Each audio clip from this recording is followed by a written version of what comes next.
Hi there. It's your second favorite DP right here, okay?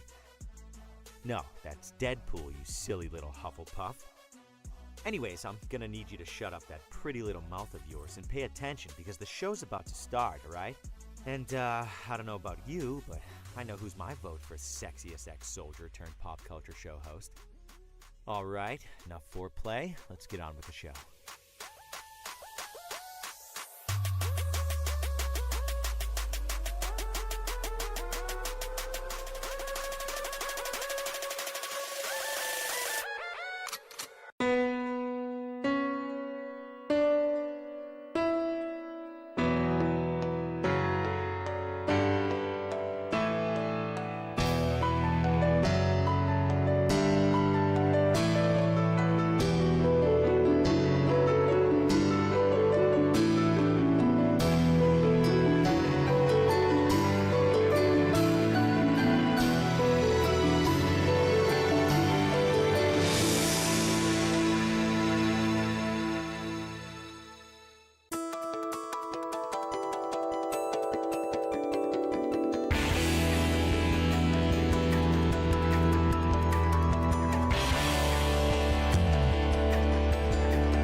Broadcasting live from the basement of the Pentagon. This is WTF Nation Radio.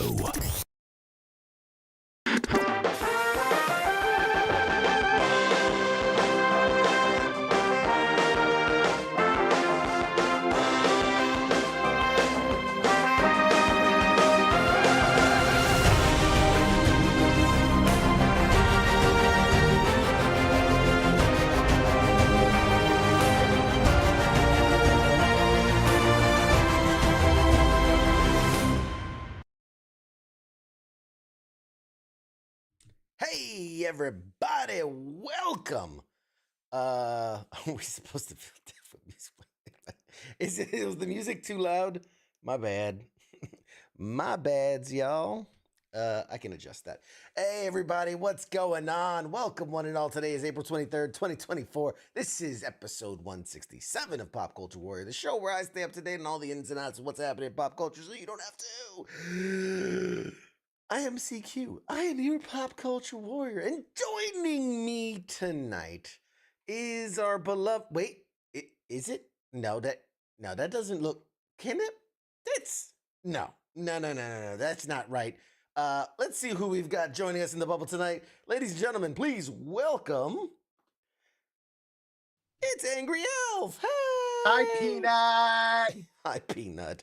Hey, what's going on? You're not the face that I usually see in the bubble. No, not tonight. You look vaguely familiar. Yes. Mike, you've changed. You've changed your look. Stop. Mikey said we couldn't talk about this. That's right. You're right. You Don't can't talk about it. Can't talk about it. LFG, let's fucking go, man. I'm so excited. All right, tonight. Now, just FYI, everybody, we don't have a guest tonight, but I did want to shout out, we do have a guest coming on. Oh my God, I dropped it. We do have a guest coming on next week. It is, Jesus Christ, stay still. Buddy fingers. Oh my God, nerve damage is a bitch. We have the creators of A Game of Ham. It is a wonderful board game. It's kind of like a mix of, was it Cards Against Humanity, but also like a board game. It's wild, man. It's wild. I've been looking it out. They were so nice that for those that know, Friday nights we've been doing these kind of like live game nights. They loved what we were doing. They reached out. They said, "Hey, we want to send you a game for you to play." So they were very nice to send us one for free. We're gonna play it this Friday night live on the channel. So stay tuned for that. And then they're gonna come on next week. We're gonna talk about the game, and they're gonna give one away to the audience. So one of you live lucky folks next week can win your very own copy of The Game of Ham.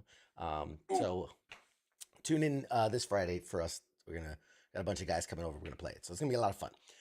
Nice. What else was I? Oh yeah, we still have that that code. Remember I was talking about the leg holster thing a couple weeks ago. Oh yeah. That code is still active. Your satchel.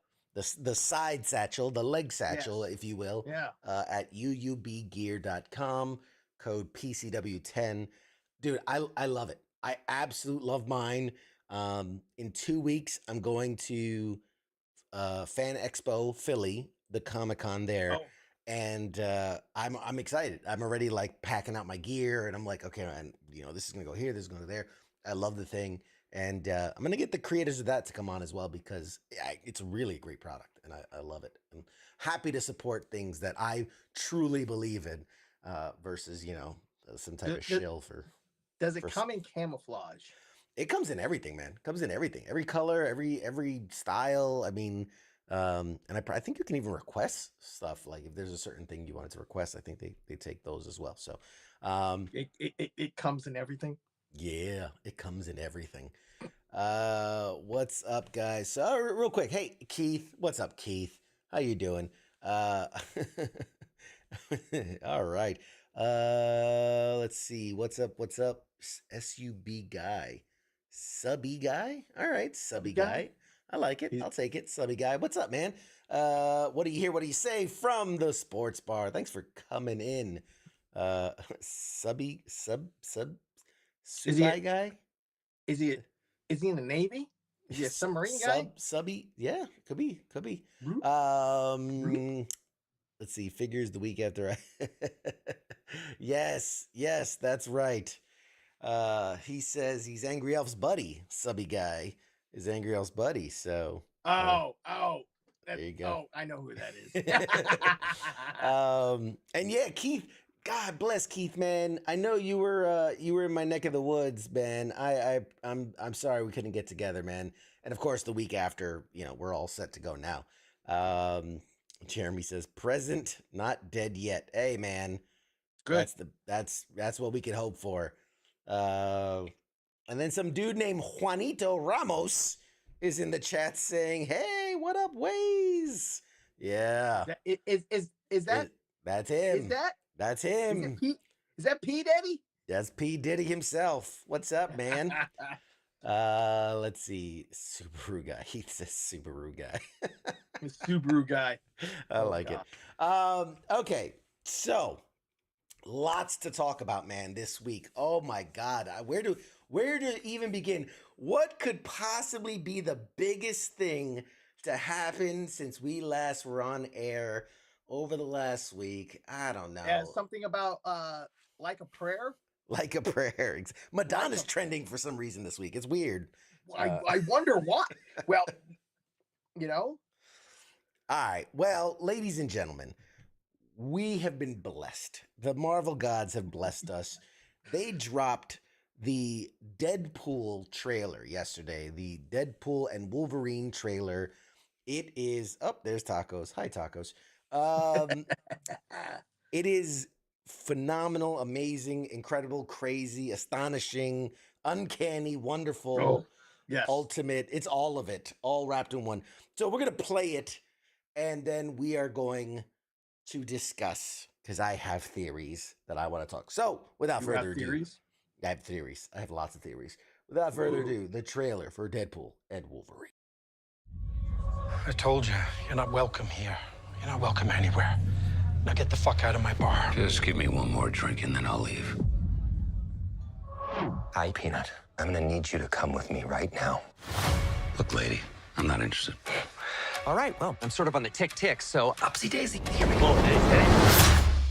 Oh, whiskey dick of the claws. It's quite common in Wolverines over 40. You don't want this. Unless you want to take a deep breath through your fucking forehead, I suggest you reconsider.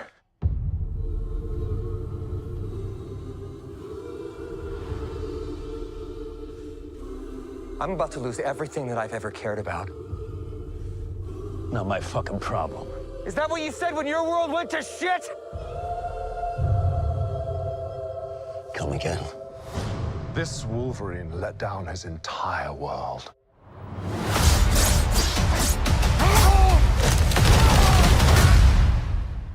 Want to talk about what's haunting you, or should we wait for a third act flashback? Go fuck yourself.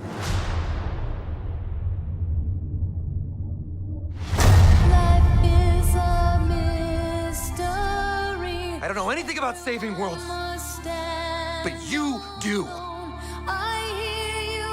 Trust me, kid, I'm no hero. You were an X-Man. You were the X-Man. I am soaking wet right now.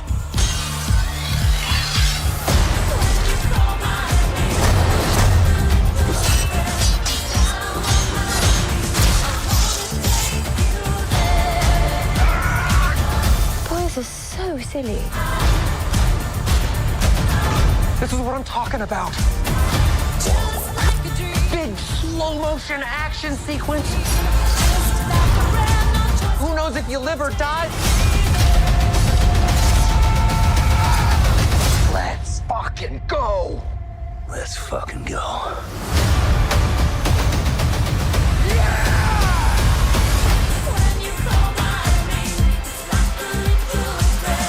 Want to do some cocaine? Hey, cocaine is the one thing that Feige said is off limits. What about Bolivian marching powder? They know all the slang terms. They have a list. Even snowboarding? Even disco dust. White girl interrupted? Even forest bump. Do you want to build a snowman? Yes!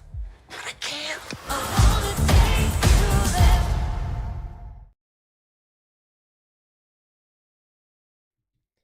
Hey everybody, we're back. It's saying Keith says the video is not broadcasting on the YouTube. That's strange.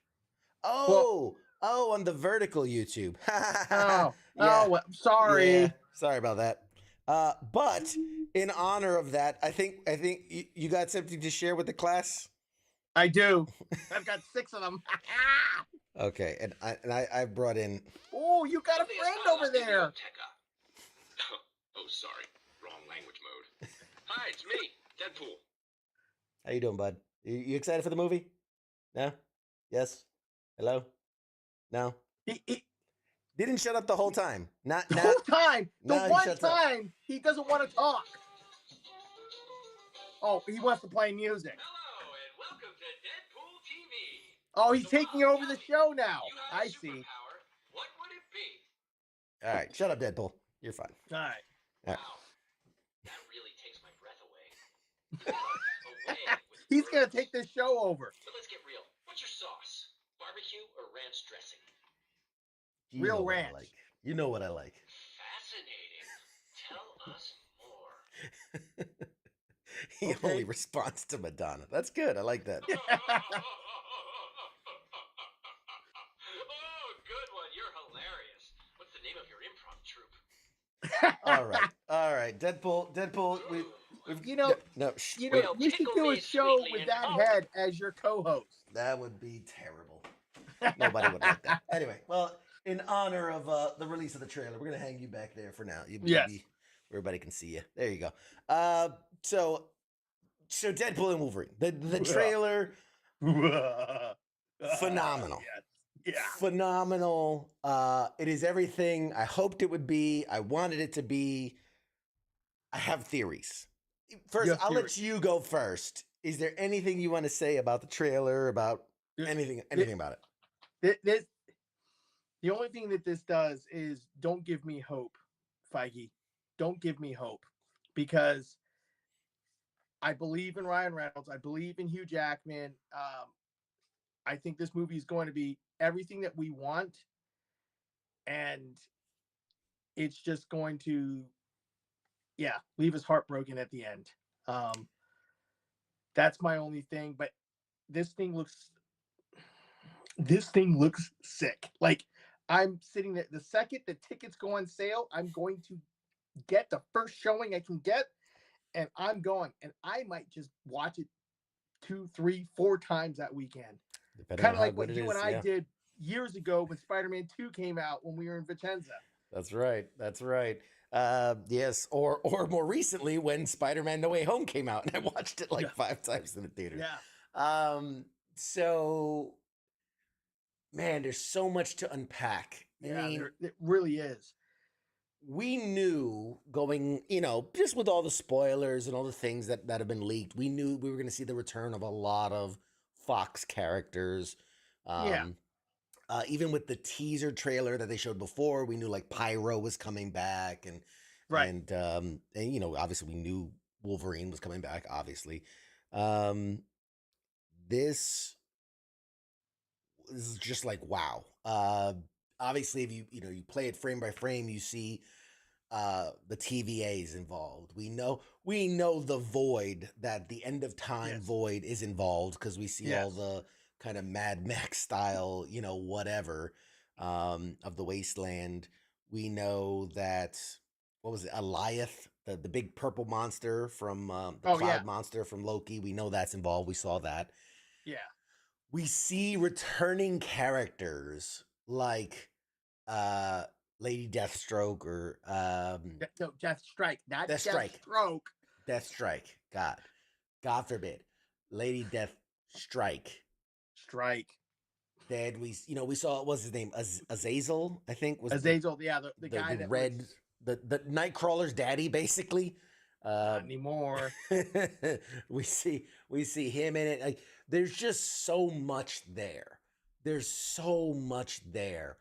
And then just the Easter eggs, like the storefront that said Liefeld, just feet. Just feet. Yeah, just feet. Yeah. For those who don't know, Rob Liefeld, he was the creator of Deadpool and a lot of other characters, was notorious. Can't draw feet. Can't draw feet for his life. Some of the most amazing, iconic artwork you'll ever see. Yes. And obtuse triangle square feet. Just really weird feet. Yeah. And he admitted it himself, he can't do feet. Like, it's just something he can't do. That being said, so we saw Dogpool. So Dogpool in the trailer. Like, there's so much. There's so much. And there's so much rumor that wasn't in the trailer. And I hope we don't see it in the trailers until, we don't see it until we're sitting in the theaters. Yeah. There's so much, and the fact that, like, so the leaked shots showed Wolverine with the sleeves, and then this trailer shows him sleeveless, and then there's been teased images of Wolverine with his iconic mask on, but we haven't seen it with Hugh Jackman actually rocking the mask. I can't wait. I hope it's in there, and 2, I can't wait to see that, him actually rocking the traditional Wolverine mask. Yes, absolutely. He'll definitely have the mask on at some point. We know that.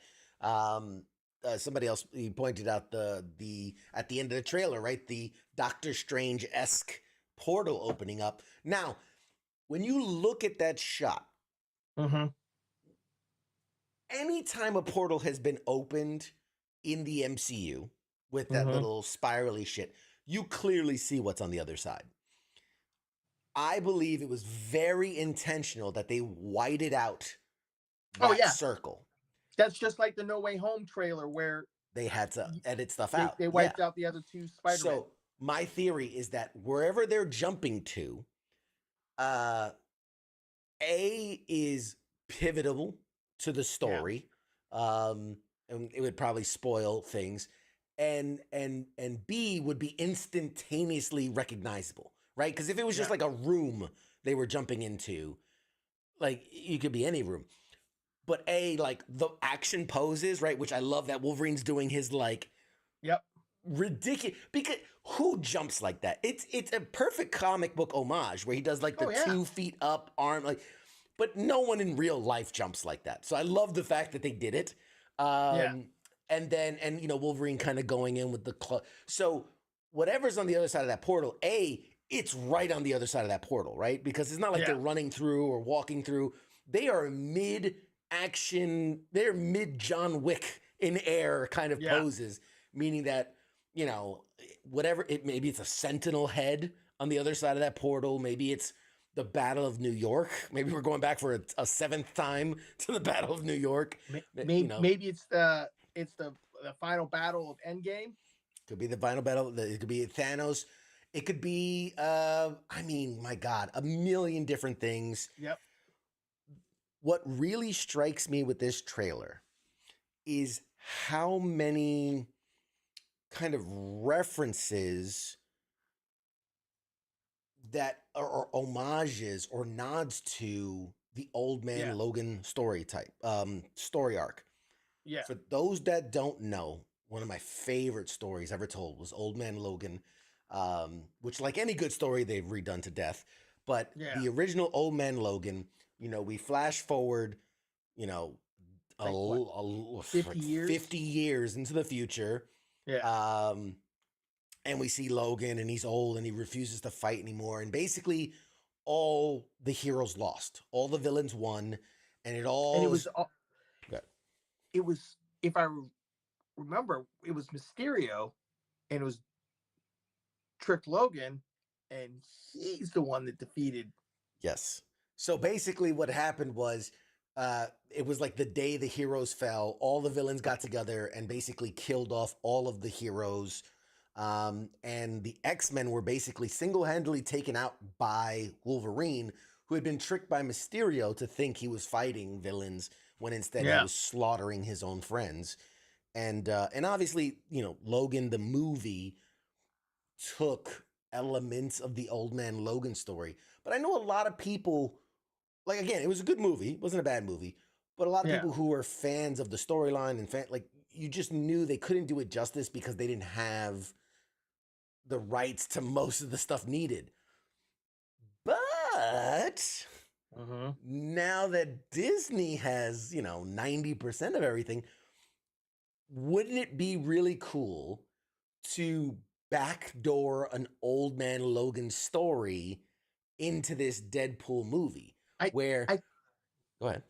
No, I was gonna say, I think that's what they're kind of alluded to with in that trailer, that, like, you know, what's his name? Mr. Paradox, the guy from the TVA. He was like, you know, this Wolverine freaking let his universe down. And that's what they kind of allude to, that. Well, there's a lot of, but that's the thing. There's a lot of references to it, right? Yeah. I mean, not only does he look younger, like if you put up the Logan, what he looked like in Logan versus what he's looking like in this movie, he looks younger. So we know chronologically this takes place before Logan does. And, you know, we know in the Logan story that they talk about how all the X-Men are dead, but they never really get specific about what happened and how it happened. But so many references. The kind of wasteland is supposed to kind of look like, you know, the apocalypse version of what happened in Old Man Logan. The Ant-Man skull, the Ant-Man helmet that Giant opens Man. up, and it's there, or Giant Man, it's Ant-Man being big. You know, them using his head as a base. I mean, that comes practically straight from the Old Man story arc, where Giant Man had fell in battle, and now his like carcass is like a major highway. You know, because they couldn't obviously get rid of it. So like, there's just so many references in there that makes me think it's gonna happen. I like the fact that they're using Cassandra Nova, Which they still haven't specifically said it is. I mean, the look, the choice. The only thing is, the actress playing her is not old and crusty like she was illustrated in the comics, especially New X-Men when she was introduced. That's the only thing. But I'll give them a pass on that. We don't know, because yes, in the comic books, at the time she's revealed, she's like practically elderly, but we don't know at what point from the timeline she is in this movie, right? She could be from a much earlier timeline. The other thing is, and I'm just throwing it out there, it Yeah. could be the biggest fake out ever, right? Uh-huh. Where it looks like Cassandra Nova and even some of the powers could be, but there are other people it could be, right? Because the only thing we've seen for sure is that the powers, she was able to kind of manipulate Wolverine. Right. Could that have been telekinesis powers? Yes. Mind Yeah. control powers? Yes. Isn't Magneto's daughter also have the power of magnetism manipulation? I mean, True, but I mean, if you're going to use Polaris, why? I mean, I get it. They've done it in the past where they've left certain details out, and then you go in and to see the movie, and it is there. But like, you know, her green hair. I mean, would I be upset? Not really. I don't care. Am I going to really see the villains? No. How I hard wanna is it? Right? see Dude, Wolverine. opening scene, she's got the green hair. She ends up in the desert, and then she's like, "Screw this! It's too much to maintain," and she just like shaves her head. You know what I mean? She has a Mad Max moment, you know, and just goes, Yeah, this is way too much to maintain, and just shaves it all off. You never know. I want to speculate on what cameos we're gonna get. Oh my God, all of them.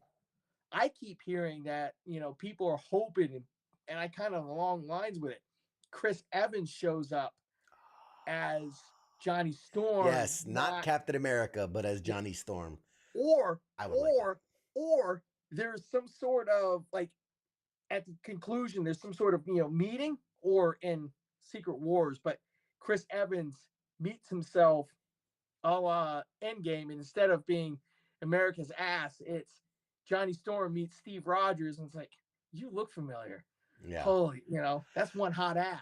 I think that's a step too far. Just personally, I think that's going to, like, it's been done with the America on America thing. Yeah. But I do love the idea of like just a small cameo, the same way he did that cameo for what was it? The good, no, not the good guy. Free Guy. Free Guy. Where he did that cameo for Ryan Reynolds in Free Guy. I think you do a cameo and you just hear from off screen. Like, you don't even need him. You can literally take the clip of, the voice of the Fantastic Four movie of Flame On, and camera pans and it's Human Torch fully ignited. And, Deadpool like fucking comes in with a fire extinguisher. He's like, and he's just like, no, we're not doing that. We're not. And then, so you never even see Chris Evans, but just that layer of fourth wall break, I think would be fucking awesome. But I think, look, if Ryan Reynolds can get Brad Pitt to do a split-second cameo in Deadpool 2 for a cup of coffee, he can get Chris Evans to at least show up long enough to say Flame On himself. Yeah. Fair point. What I'm real like, because oh my God, my brain is going a million miles a minute thinking about this.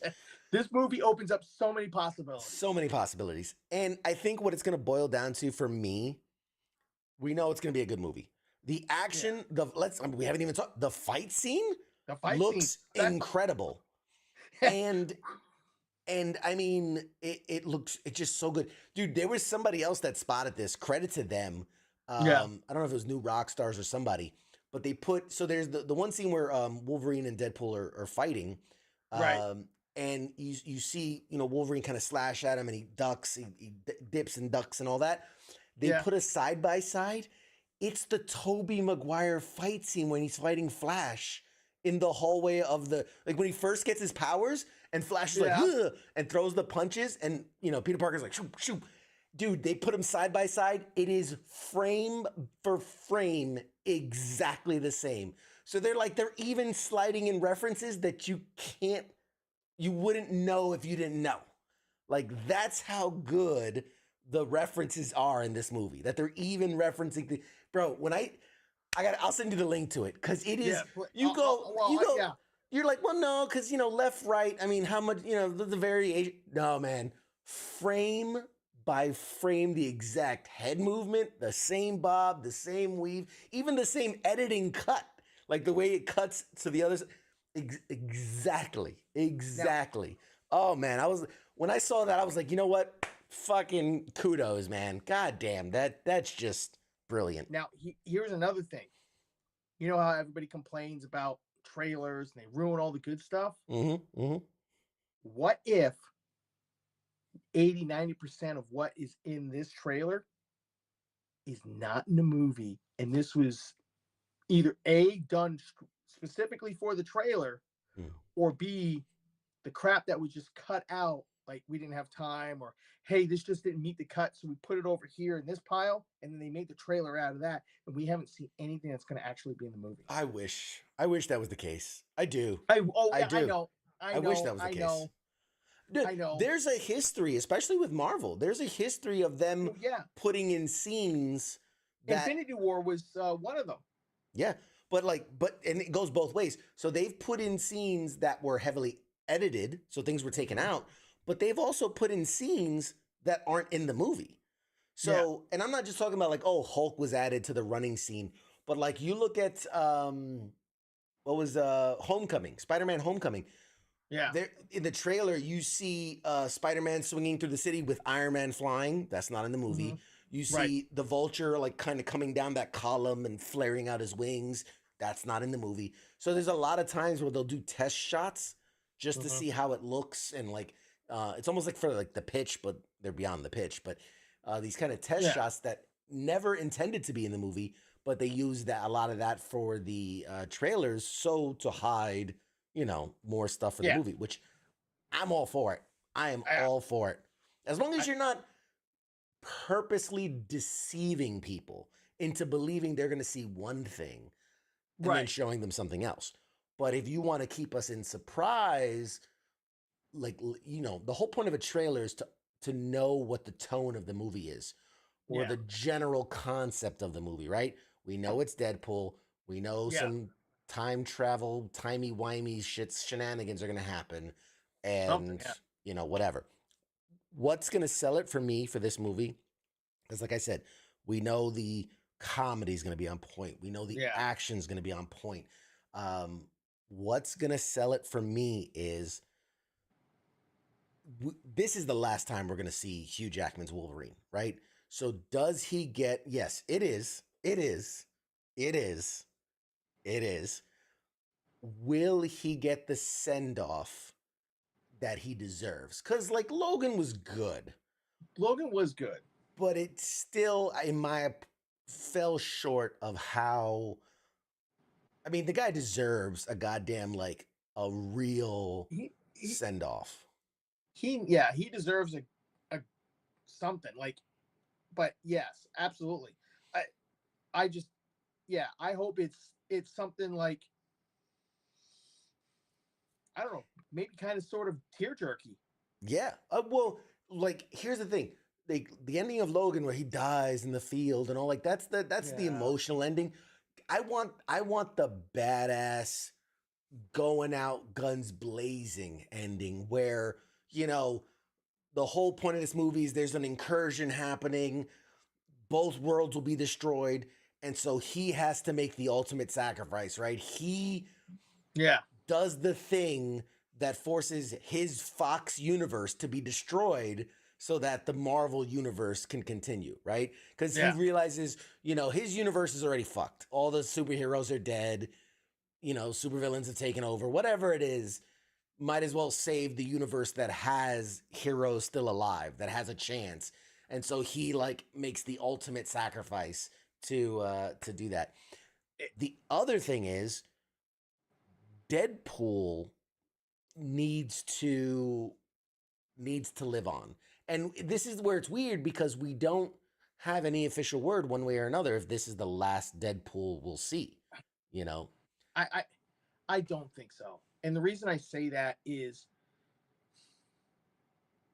Disney and Marvel Studios. So there's the fact there's several things. I'm not gonna say problems. The thing of it is this is they drop so many F-bombs in the trailer. It's got to be a rated R movie. Oh, it is. It is. And you see the claws to the nuts and all that stuff. So, but here's the thing.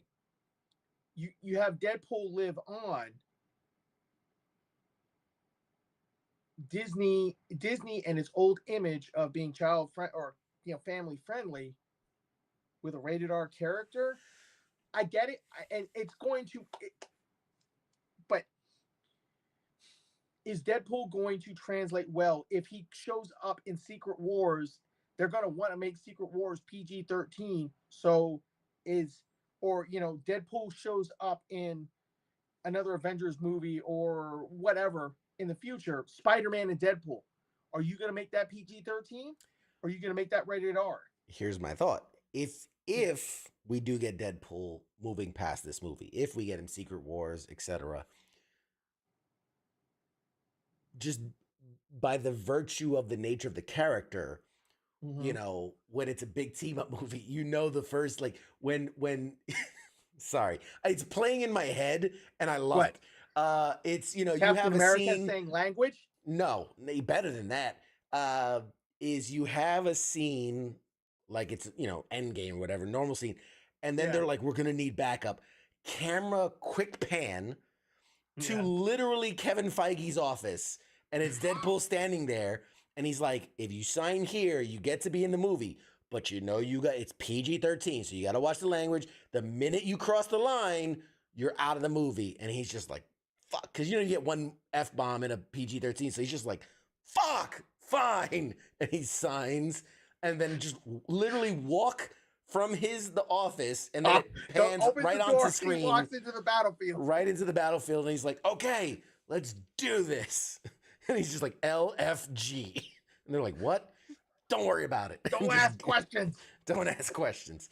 It's contractually obligated, and then go, you know what I mean? So, and then that's how you make it PG-13. Or better yet, in keeping with Deadpool, he still drops the F-bombs, but every time he drops an F-bomb, there's a censored sign over his his mouth, and he goes beep and just bleeps him all the way through. Yeah, I mean, there's a lot of ways you can do it. And like Keith says, if it makes good money, Deadpool will be back. And yes. I definitely think that that is true.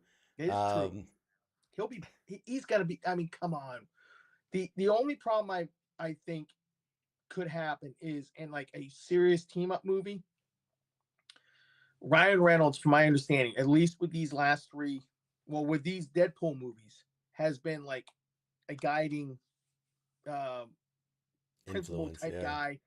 Yeah. Kind of trying, like, this is how we're gonna do this. This is how to do that. I've heard behind the scenes problems with the development of Deadpool 2 with who was it? Timothy Miller was the director from the first one. He came over to do the second one, and there was problems because Ryan wanted to do things this way and he wanted to go a different direction. One of it was they wanted Josh Brolin. Ryan Reynolds wanted Josh Brolin to play Cable, but they wanted somebody else similar to like Dolph Lundgren to play Cable. Yeah. And obviously Ryan Reynolds won out. So there's that. But then again, get Kevin Feige to cameo. He would love that. Yeah. Shoot. Let's see. I just got a note here. All right, fair enough. From the actual King Smith, he has a running logbook. This is a real thing. This is not for fun. This is a real thing. The actual King Smith has a running logbook of CQ predictions. And anytime I make a declaration or a statement that he believes is wrong, he captures it and puts a little notation. So he just sent me a screenshot that says April 23rd, 2024 on PCW. CQ says, we will never see Hugh Jackman's Wolverine after this movie. I'm gonna stand by it. I'm gonna stand by it. And I'm going to play devil's advocate. I think he's going to show up in whatever this Secret Wars movie. I'm hearing that kind of the rumors are that they want to have Hugh Jackman and one of the Spider-Men, be it Toby, be it Andrew or Holland. Tom, one of them to team up with Wolverine to have that Wolverine Spider-Man team up, but it's going to be the only Wolverine I've heard is Hugh Jackman. I've heard rumors But of maybe here's the other guys problem taking with the claws. What's that? The problem with that is they want to introduce X-Men in the MCU. Yeah, And they're going to eventually do it. if you keep bringing back Hugh Jackman, you can't move forward. The prevailing rumor is right now that end credit scene from the Marvels with Beast and the Binary character, that's going to be the X-Men universe, and somehow through all these incursions that they've been talking about that's going to happen is going to lead into what comes next. Like, I don't know if you guys talked about it already or not. Did you talk about what the suggested current theory is about the Fantastic Four? Takes place in a different. That it takes place, like a different, either a different timeline or a different dimension. Yeah. Yeah, and then at the end of the movie, they end up in the MCU's universe. And that's so. My only problem is it's fine if you do it with one set of characters. If you do it with the Fantastic Four movie, that's fine. But if you're going to do it with the X-Men, right, and then that's going to be the prevailing how you're going to roll all these Fox characters into the MCU. What I think, and the way it makes sense to me is, this is how we're going to end the X-Men universe as we knew it, the Fox universe.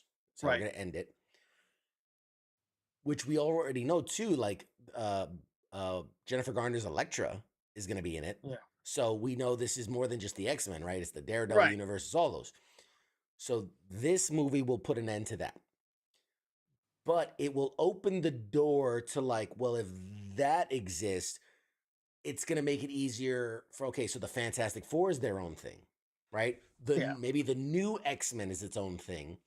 And that's when you have that Secret Wars, secret whatever, the Kang Dynasty, whatever, is when all of that gets pulled together. Yeah. So it's not, in essence, it's not that Fantastic Four will jump over to the MCU and just like that, boom. But maybe the post-credit scene is them realizing, hey, something's happening or something's on the horizon, and that leads them into Secret Wars the same way an X-Men movie or for all we know, which, you want to talk about wild speculation? Here you go. Here's my bold prediction, right? I know the NFL, they'll do bold predictions all the time. Here's my bold prediction. Get ready. Start writing. Now, this isn't a guarantee. This isn't a CQ guarantee. This is a bold what if you will. What if the X-Men 97 series develops, right? And the reason we haven't been announced a live action X-Men is because they're gonna pull, what was it, in Star Trek they did it, where they went from lower decks, was it? And they jumped to the real world Star Trek. They pull a move like that, where the X-Men 97 series, we fall in love, we were reintroduced, we re-fall in love with it, and it's a backdoor entry for the X-Men to jump to MCU. And here's the thing. X-Men 97 takes place when? 1997. The MCU is in what? 2026, 2027? Something They're like that, yeah. They're a couple years ahead of us. Yeah. So the X-Men that we see, assuming that these timelines are kind of running similar, that's what, 30-ish years later? Mm-hmm. That explains why but yes, I've heard that theory that X-Men 97 is going to make the jump from animation to live action in some way, shape, or form. And that Beast that we saw at the end of the Marvels is the Beast from X-Men X-Men 97. Hank McCoy and they just happened to use Fraser. What's Fraser's Kelsey yeah, Grammer. Kelsey Grammer, thank you. They use Kelsey Grammer, but that is the whole. I'm okay with it. I kind of like it if done well. If done well. Because there's two issues with that. Yeah. Because like you said, if we're jumping 97 to 2020, whatever, 30 plus years, yeah, you need an all new roster because you can't have a 50-year-old Rogue or 60-year-old Rogue. You can't have a Beast, I think can pull it off. Wolverine can pull it off because it doesn't age. But like Jubilee can't be 52. You know what I mean? But here's the other thing. Mm-hmm. How old are the Marvel characters? They're all in their 50s. How old is Peter Parker? Oh, Peter Parker in the MCU is what? He just finished high school, so 18, 19? Right. But what I'm getting at is how old is Peter Parker in the comics? Peter Parker was introduced in the 1960s. My God, in the comics. Yeah, but again, depending on where you're at in the comics, he's like mid-30s. Yes, exactly. But what I'm saying is the jump from animation to live action doesn't mean, it doesn't mean that they're gonna that timeline. Actually, the other thing is that doesn't mean the timeline follows. Mm-hmm. For every 5 years in the MCU is 2 minutes in X-Men 97. Mm-hmm. You know what I mean? So, yeah. Or the other possibility is it is a kind of a Back to the Future moment where they step through and let's say they're X-Men 99 now, right? It's been a year or two since the series. Yeah. But when they step through, they are shocked to be in the future. You know what I mean? Like, because we've known through like the TVA, time is kind of meaningless within the confines. So there's nothing to say that they need to jump forward 30 years. They can literally step through from 1997 to modern 2027. And think about how much fun you could have with that in the like, what is this technology kind of thing, Oh yeah. Wolverine getting frustrated at every like Alexa device, or Jubilee getting upset that there's no more malls. Yes. She's definitely. Yeah. And yeah, so he's like there is a case that Wolverine's wearing kind of the old school X-Men look, as it were. But yeah, I don't know. It just who knows? A lot of speculation. I'm excited to see what they do. That's my whole thing. This movie, I think more than any other, is a very important pivotal moment, a pivot point even for Marvel to get back on track, for them to say, "Hey, we hear you.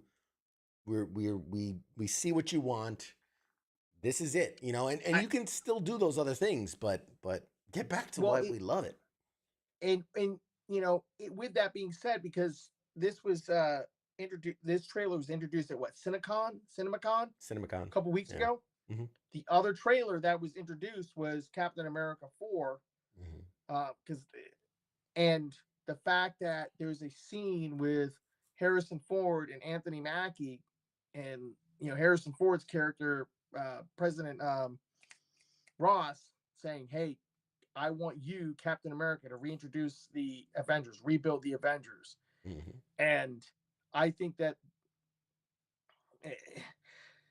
the simple fact that this movie's been delayed, what, a year and a half? And Which one, the Captain America 4? Yeah. Mm-hmm. It's been, but they're like going back and kind of tooling it.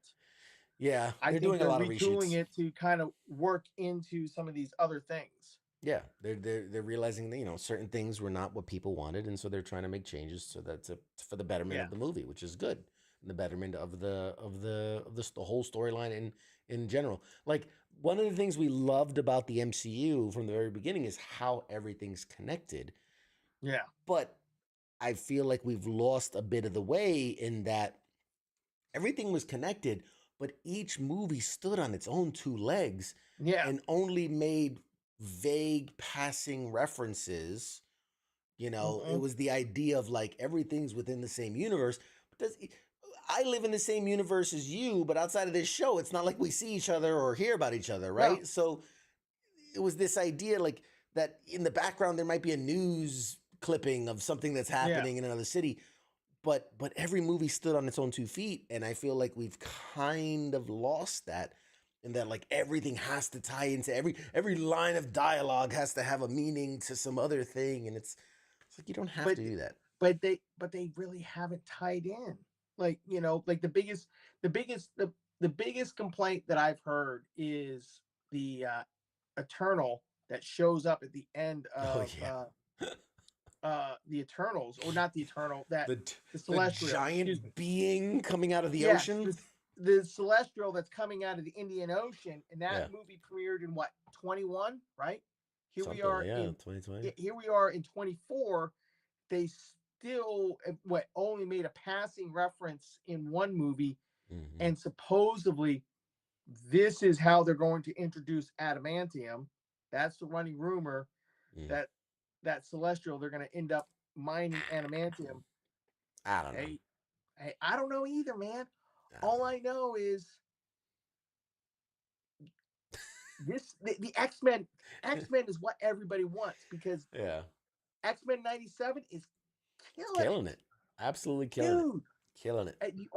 The only problem I have with the X-Men 97 is, and I hope this is payoff by the end of the season, they are jumping through storylines faster than you can like realize what's going on. Yeah. For those that don't know, like each episode of X-Men 97 is the equivalent of like 2 or 3 years worth of comic books. Oh yeah. Like they're just cooking. Now, don't get me wrong, because they're pulling the best of the best. Yeah.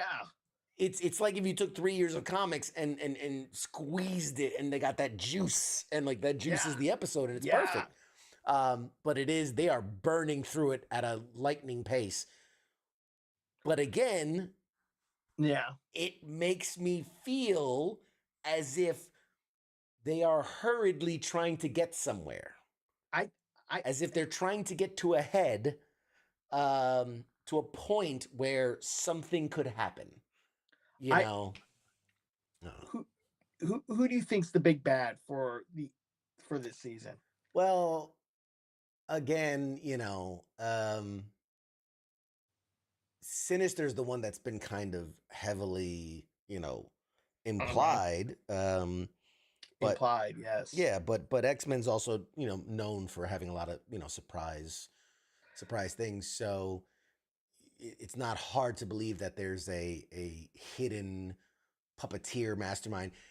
A lot of people saying Cassandra Nova is also going to be the X-Men because of the storylines that they're pulling from, that it ties really well into that. True. But it's obviously not. It's not going to be. I had a buddy of mine that was saying it was this one character. I was like, no, I didn't really like it. And then I forget this guy's name, but I watched a video, and this YouTuber broke it down. He's saying that in that 3-part finale, it's going to be introduced. It's Baston is the big bad that's been kind of orchestrating everything, and that's going to be, you know, the big bad that they fight.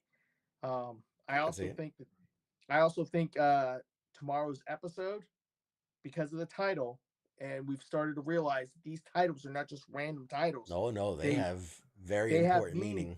The title is Bright Eyes, or Bright Eyes. Do you know do you know who that reference is? Cyclops. Close. Cable. Rogue calls Cable Bright Eyes. That's right. When they the first meeting back in the animated series. I think this episode, at least an element of this episode, is going to tell the story from when baby Cable went into the future. Yeah, what happened to him? What happens to him? It gets him to the point of where he is in episode 5. Yeah. It's a very Back to the Future, to keep using that reference, a bit back to the Future, where we saw him. Now we're going to see him, how he got there and what happened and where he went, and kind of that time travel back and forth. Yeah, I could totally see that. I could totally see it. And I also think that these last couple episodes are building too, because, you know, you saw who you had to bring back Professor X. Obviously. Spoiler alert. And then I really think this episode's going to tie everything together. And then when we open up next week's episode to begin that 3-part season finale, it's going to be just balls to the theories. wall. I got theories. I don't think Magneto's dead. Yeah, I mean it goes back to the old storytelling kick of where, like, if you don't see a body, he's not dead. You know. But who was in Magneto's arms during that battle? Yeah, the Morlocks. Yeah. Which Morlock? I don't know their names. Man. Leech. Okay. And what's Leech's powers? He shuts down other mutants' powers. So Leech was legitimately in Magneto's arms. And then the last we see is Magneto says to Leech in German, don't be afraid. Mm-hmm. And then the next scene you see is the Sentinel or the Wild Sentinel say Omega threat eliminated or whatever. Yeah. My theory is Leech activated his powers, shut down Magneto's powers. The Sentinel thinks that Magneto's been eliminated and they escape. And the only reason I say this is I've seen a still or 2 stills of Magneto in that same X-Men 97 art style, back in his red and purple armor or uniform, picking up his helmet and putting his helmet on. And I think what's going to happen at some point in these last 4 episodes, Magneto said, hey, maybe he's talking to himself. Maybe when Xavier gets back to Earth, he connects with Magneto telepathically, but he basically says, Charles, I tried it your way, puts his helmet on and says, now we're going back to my way and I'm going after these humans. Yeah. I mean, I can see it. My God, we've been talking about this forever, but it's good. It's good. It's all good. It's all tied together. Before we take a quick break, yes. Fallout. And I know you haven't been able to see it yet. I won't spoil anything. Yeah. It's awesome. I mean, it is awesome. Probably, I'm thinking real hard before I say this. I'm going to go on record and say the best adaptation of a video game ever created. That's bold. Ever. And that's and I love The Last of Us. Right. Loved it. I thought it was phenomenal. But this is by far the most perfectly adapted where and it's crazy because something like The Last of Us does have to follow the story of the games. It can't really do its own thing.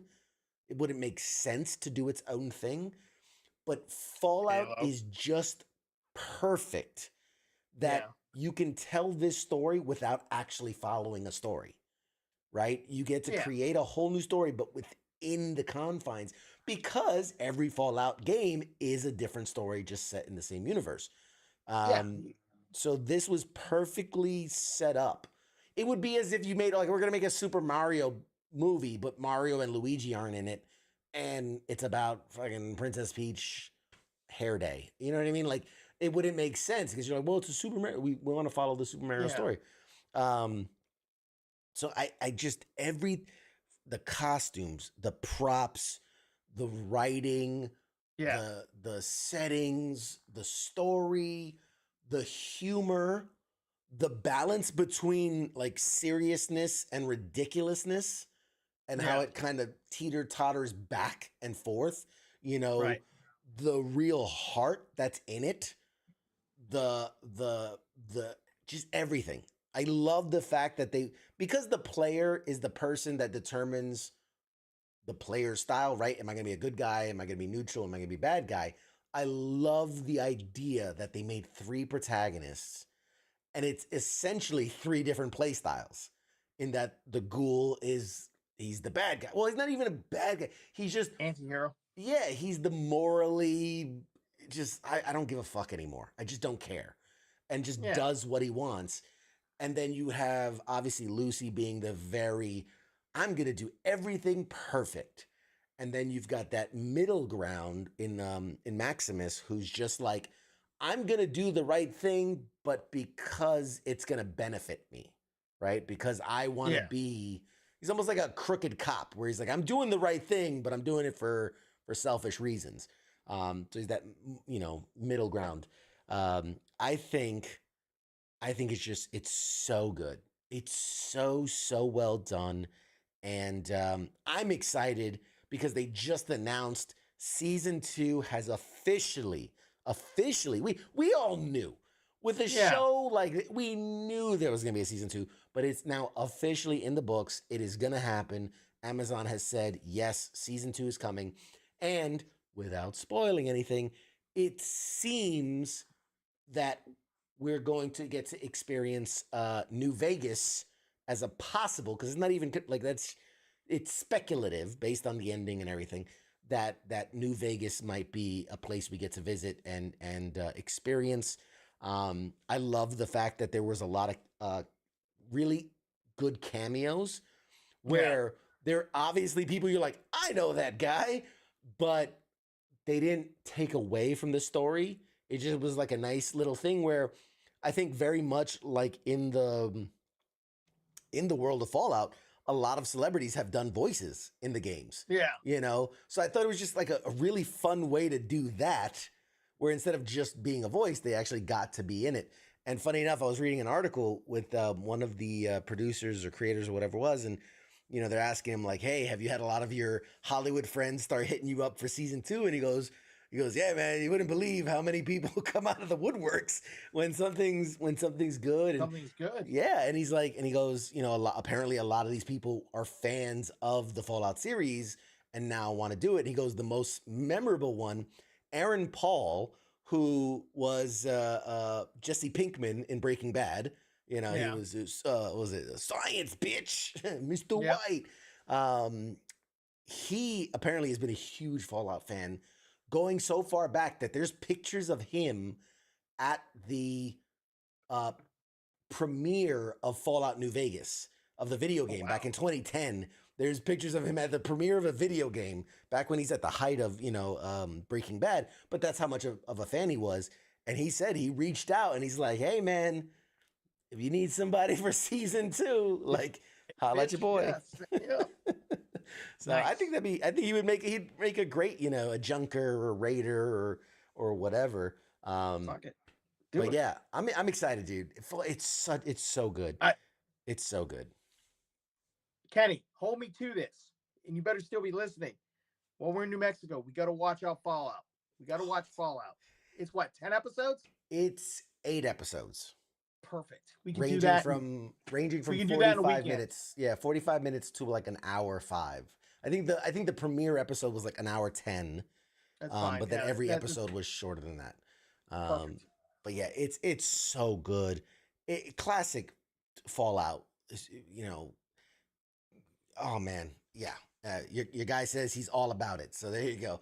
But yeah, so it's great. It's great. It's so good. I can't, if it doesn't win awards, fuck all of the categories. It means not, like, you cannot tell me that, okay, is it a drama? No, it's not a drama necessarily. And is it silly? Is it gory?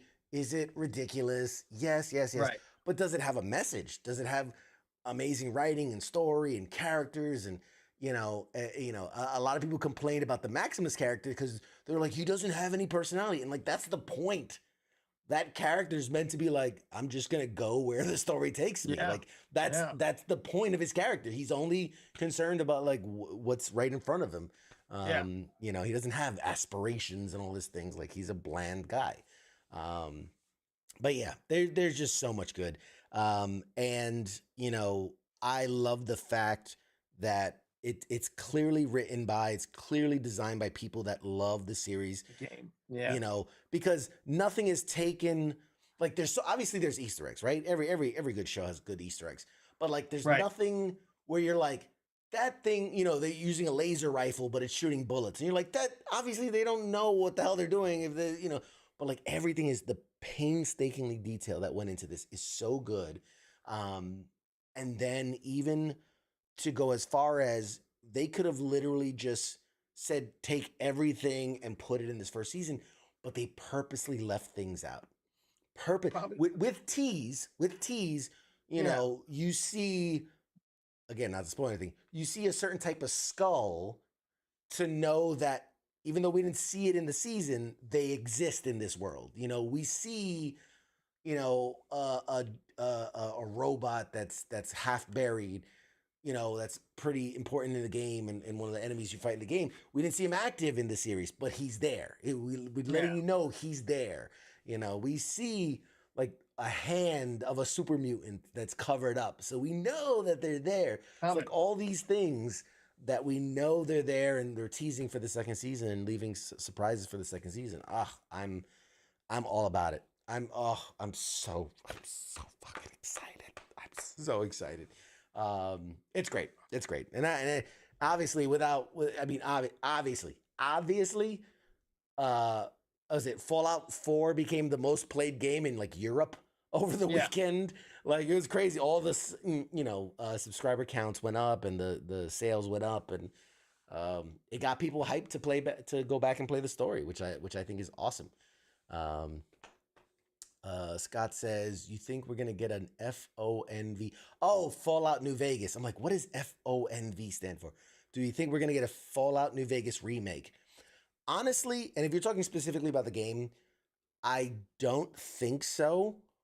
But what I want more than anything, Fallout 1 and 2, but made in the style of the current day Fallouts. Because for those that don't know, starting with like Fallout 3 is when they went to that kind of 3D style map and before that, Fallout 1 and 2 were like this kind of top down mouse clicky, move your character through the dungeon kind of game.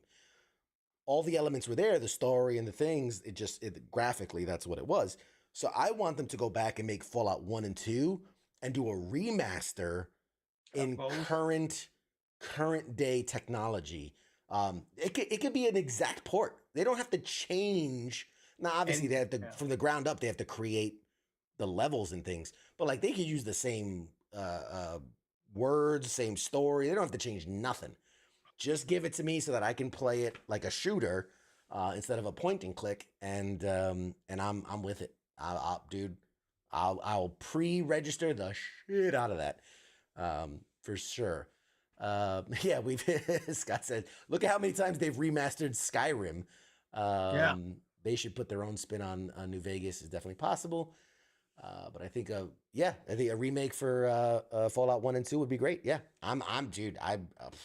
oh my God, I take my money. I will throw it at the screen if they tell me they're making a Fallout. They're like, hey, we're going to delay Fallout 5 by 2 years because we're doing a Fallout 1 and 2.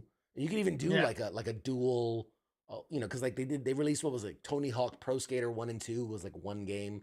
Do like a Fallout 1 and 2, or call it Fallout 1.5 or whatever the fuck. Yeah. And release that, dude. I will pre-order that and Fallout 5 at the same time.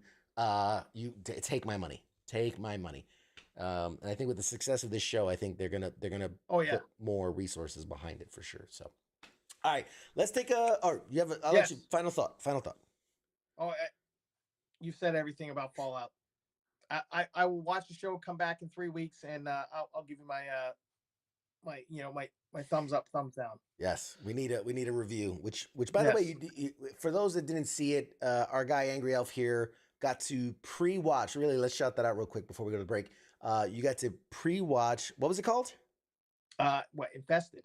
Infested or infestation or infested? Infested. Infested. Yeah. Yes. I'm telling you, like I watched it and not you. I went into this movie kind of like, okay, we'll see how this goes. Kind of, all right, I'll watch this. And then like finished watching the movie and walked away from it going, yo, that was pretty good. And it kind of for me, it was it's a spider movie. So one, if you have arachnophobia or something associated with that, be forewarned. But Who two, doesn't? yeah, exactly. But like two, it had like callbacks, in my opinion, to like Alien and Aliens. There's one scene that kind of reminded me of the Colonial Marines going into the hive and then getting, you know, messed up. And I was like, dude, because it definitely it what was it rated? Was it rated R? I don't remember. Yeah, I think so. Yeah.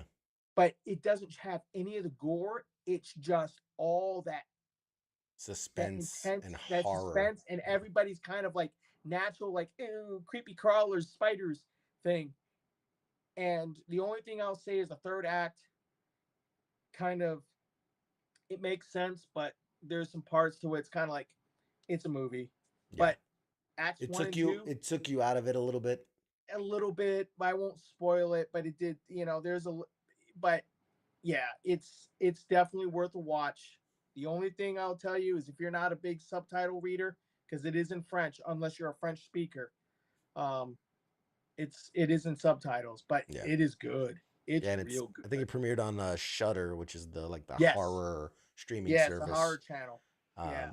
But so our guy, It and was and, good. and you wrote a phenomenal review. If you guys want to read the review, it's up on the page. Yep. But you wrote a really great review for that, so we appreciate that. We also had the actual King Smith and Nemo got to go to see an early preview of, what was it, like Gentlemanly Warfare or something like that. Ungentlemanly Ministry Warfare. of Ungentlemanly Warfare. And they got to see an early preview of that. We put the review up on the page as well. So man, we're getting out there, and we've got people going to conventions this weekend, next weekend.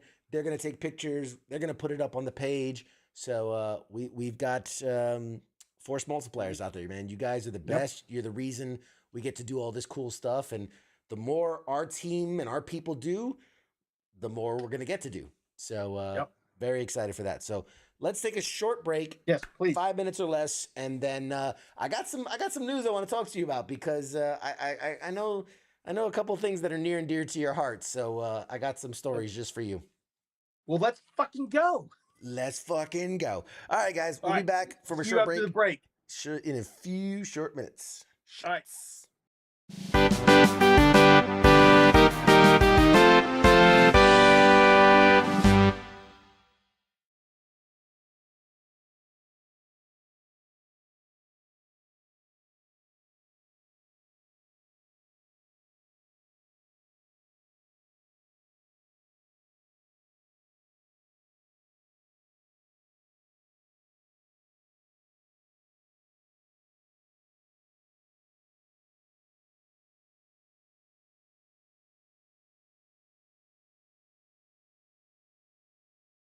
You're listening to the sounds of WTF Nation Radio.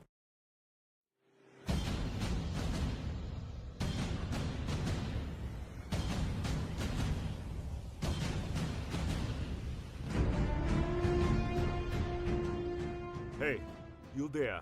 Yeah, it is right, you. Let me ask you something, alright? Where the hell do you think that you're going? Oh, what do you think because the show is going to commercial that means you get to just walk away? Well, CQ asked me to pass on the little message, alright? And it says, I'll be back.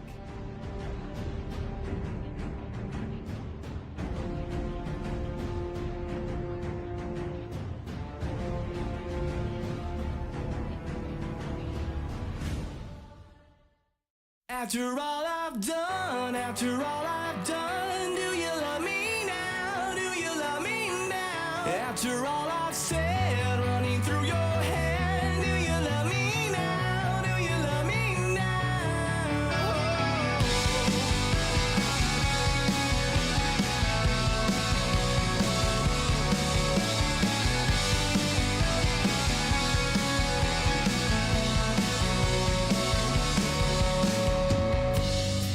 And if I told you everything, I bet you cry and run away.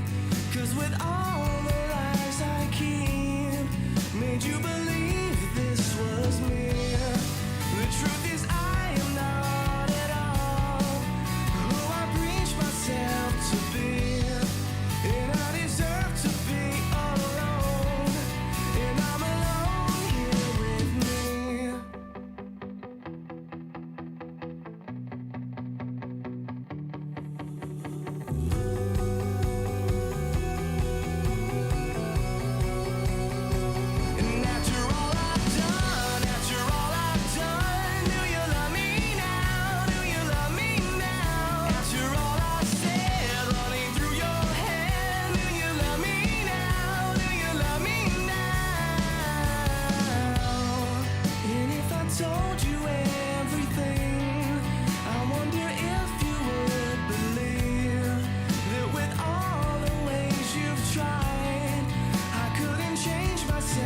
selfish needs. And with endless love from you, and I took for granted everything. And I deserve to be alone here with me. After all I've done, do you love me now? Do you love me now? After all I've said, running through your head, do you love me now? Do you love me now? And I believe I could close my eyes and make it go away in dreams. And honestly, I could die to take it all away from me. After all I've done, do you love me now? Do you love me now? And after all I've said, running through your head, do you love me now? Do you love me now? After all I've done, do you love me now? After all I've said, running through your head, do you love me now?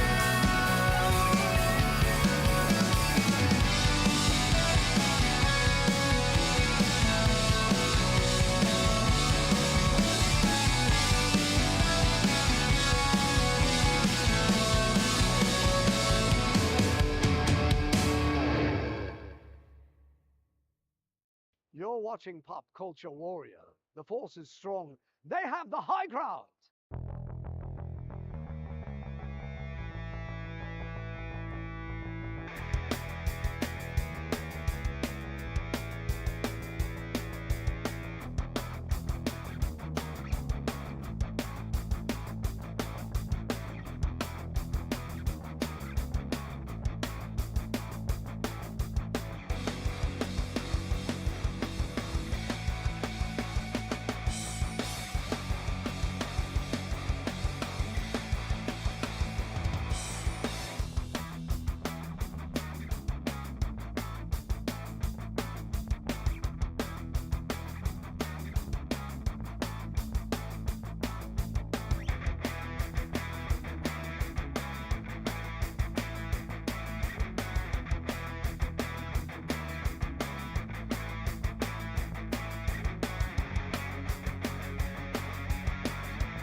Broadcasting live from the basement of the Pentagon. This is WTF Nation Radio.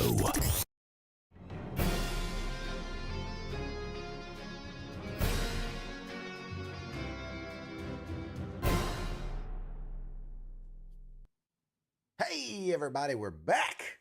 It's me, CQ. It's him, Angry Elf. We are back. We are live. If you're watching on the vertical YouTube, you got to see just us. You got to see more than conversing. Yeah, you got to see more than you bargained for. Let's say. I want to apologize on behalf of my co-host for the indecent exposure you definitely got to see behind the scenes. Yes, you got most of the behind of the scenes. So anyway, where'd we leave off? Yeah, okay. Oh, so you have some news. Yes. So just real quick, we did to cancel him twice. You've been canceled. Sorry, man. And with that, there goes Angry Elf. Bye. No, you can't cancel me. Okay. So real quick, just because I'm a big fan, The Boys is finally coming back. Season 4, June 13th. Super excited. Yes. We are just 2 months. yeah, about a little less than 2 months, a little less, month and a half from the new episodes of The Boys season 4, which I'm super pumped about, while also being bummed because obviously the Gen V version has been put on indefinite hiatus, being that one of the main characters died in real life. That's kind of a bummer. Obviously more for him and his family than it is for us, but you know, it is what it is. Steven from the West Coast saying hi. Hi, Steven. Thanks for joining us. Yeah, I love The Boys. Yeah, I love The Boys too. Yep. Boys, yes, that was The Boys. The Boys. The Boys is the best. The Boys is the best. And again, phenomenal adaptation. Phenomenal. But not the best adaptation. No. You know, props to like Walking Dead for really knocking it out of the park. Obviously, the longer they've stayed on air, the more they've deviated from the source material. It happens. You do 52 seasons, you tend to deviate from the material. But The Walking Dead did it really good up front. Obviously, Invincible is incredible.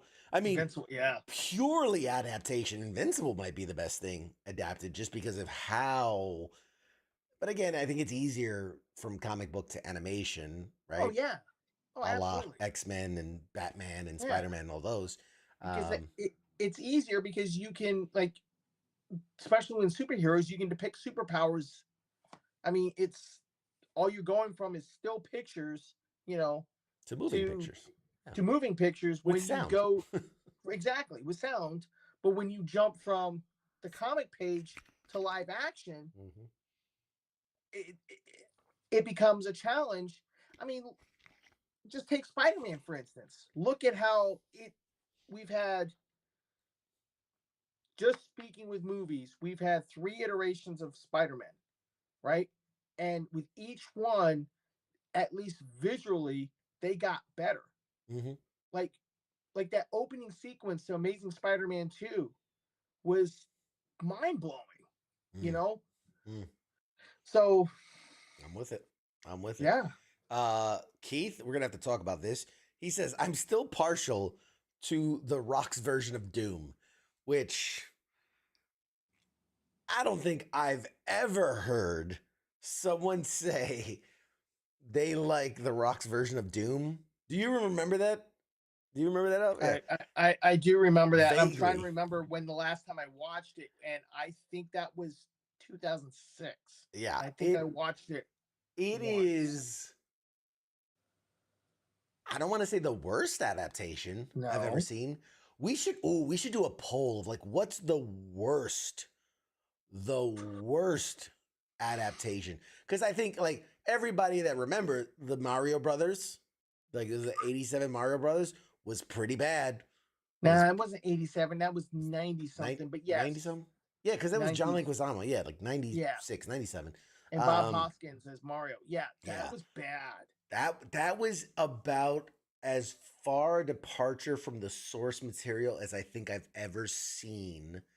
I'm trying to think what would have been a word. Catwoman, Halle Berry's Catwoman. That was just straight. That doesn't count. That was Doesn't that was count? straight. No, I say it doesn't count because it's so far departured. That's only in name only. In sort of costume. She had cat ears. Yeah, that's almost whip. fan fiction. It was. I mean, if Electra's we're gonna do movie. this if we're gonna do this poll, you got to do worst video adaptation or video game adaptation, and then worst comic adaptation. Yes. You know what I mean? Okay. Oh, we got some comments coming in here. It says, okay, I'm gonna be honest. I like Keith Urban in Doom, not necessarily anyone else. Scott says Halo worst adaptation. I don't think it's the worst, because here's the thing. At least you still have a Master Chief. He's still in it somewhat. Armor looks legit. You have the beats, the right aliens, the right technology. Maybe not the story doesn't line up, but I feel like there's parts in there that are a good adaptation. I will tell you this with Halo. I watched the first season all the way through. Every week it came out. I watched it, and it was, and then I tried to watch one. I forgot that Halo had season 2 had started. Got told that it was, oh yeah, it's on air, and that was around when episode 5 dropped. And then recently I tried to binge it because it was all out, and I got through second episode. I'm like, sorry, I can't do it. Maybe in the future I can get back to it, but I was like, nope. It was too boring. Heath says The Dark Tower, hands down, also the worst movie ever. I mean, y'all using some heavy words, worst ever. Like that's saying some things. But we're talking, but Dark Tower, you're talking about, that's a comic adaptation. No, well, it's a novel. It's a novel and a comic. Well, yeah. Well, I think the comic was based on the novel, and then the movie was based on the comic. Pretty sure. I thought the comic and the novels ran side by side. I don't know, man. They told different aspects of the story. I don't know. I never read a single thing, and that's why, like, when the Dark Tower came out, I had zero interest. I was like, I never read the comics, never read the books. I like Stephen King, but the problem is Stephen King writes 6,000 page novels. Yeah. Okay, here we go. Another vote. Worst video game adaptation: the Resident Evil TV show. The Resident Evil TV show. So I heard that. That was the Netflix one, right? Yeah. Yeah. I heard that was pretty horrible. I watched all the Resident Evil movies except for the last one. By the time the last one came out, it was borderline insane. Alita Battle Angel. I didn't mind it. I didn't mind it. Bad. I didn't mind it. Was it a faithful adaptation? Definitely not. But I didn't mind it. I was okay with it. Yeah. Yeah. No, because it wasn't that bad. Yeah, I thought it was all right. But yeah, I love this. Netflix Resident Evil had Lance Reddick too. Yep, it did. All right. Anyway, totally got off sidetrack on that one, but a great conversation, really good. Keep it coming. If you guys got more examples of really good or really bad adaptations, please let us know, because I'm curious now. My brain's spinning on that. I got to move on, otherwise I'll do this. Street Fighter. You know what? Say what you will. I loved the corny Street Fighter that they put out with Jean-Claude Van Damme and all the rest of them.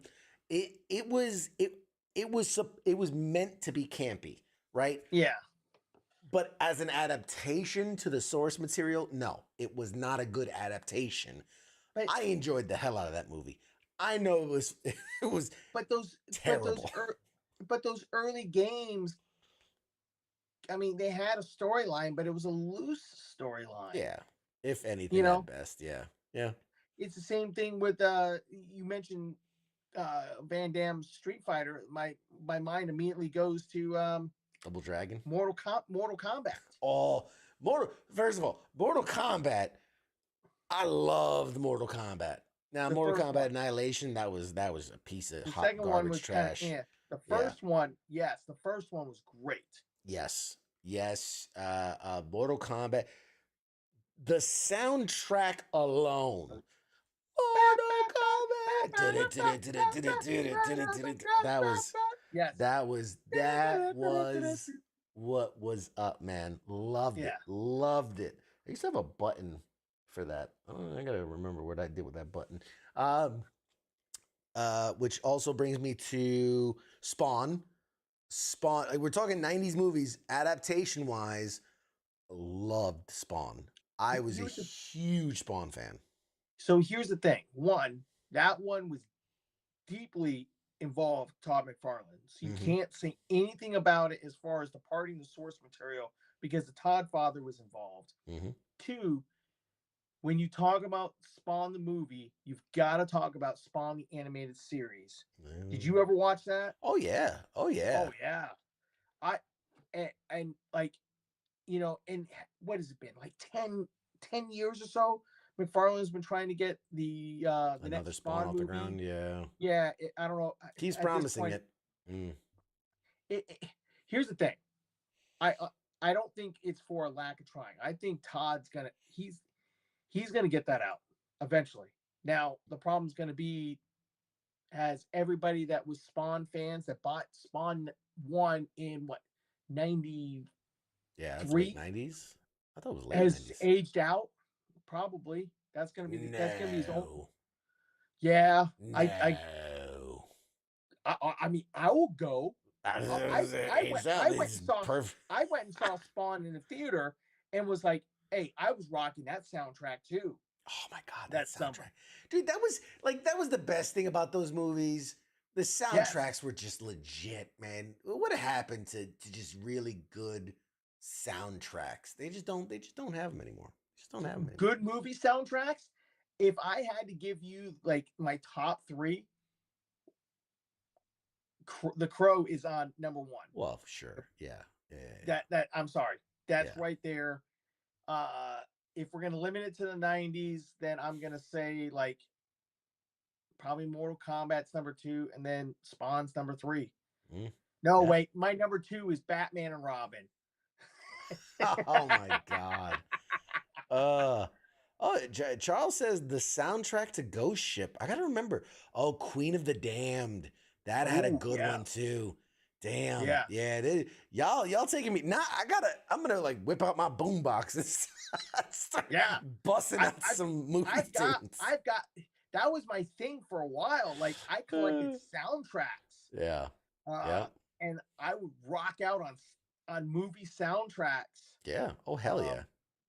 Oh hell you yeah. know?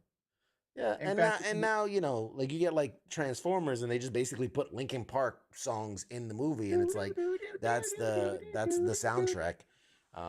They just don't make soundtracks. Toy Story, great soundtrack. Yeah. Yes, Resident Evil 1 opening up with Slipknot. Yeah, man. Yeah, y'all taking me down a trip down memory lane. Anyway, I got stories. I got news stuff. See how y'all sidetrack me like a month. Back to the stories. Back to the news. Back to the news headlines. God bless, man. Y'all get me down tripping down these memory lane walks. It's awesome. So, specifically for you, Angry Elf, I know how big of a fan of you this are. So, bear with me. It's gonna tie it together. I promise. Yes. Sony is in talks, apparently, to buy Paramount Pictures. Which is huge, and if it were to go through, it's a joint bid with there's this investment firm called Apollo, so it'd be a joint bid with them. But the reason I bring that up is because Paramount has been making some announcements, and I wonder almost if they're trying to like boost their price. They're trying to boost their stock price to get a bigger bite from Sony. But recently, Paramount's been putting out announcements like crazy. So here we go. Starting off with Paramount Pictures rolling out a live action, and you'll like that I said rolling out, a live action Transformers G.I. Joe crossover movie. So Let's fucking go. Dude, especially considering the fact that they teased that at the end of the last Transformers movie. Yes. Well, it was the last Transformers movie, and didn't they also tease it as, was it Snake Eyes movie or no? I feel like it was I don't know if there was some type of tease at the end of the Snake Eyes. It might have been to other G.I. Joe movies, but anyway, it might be.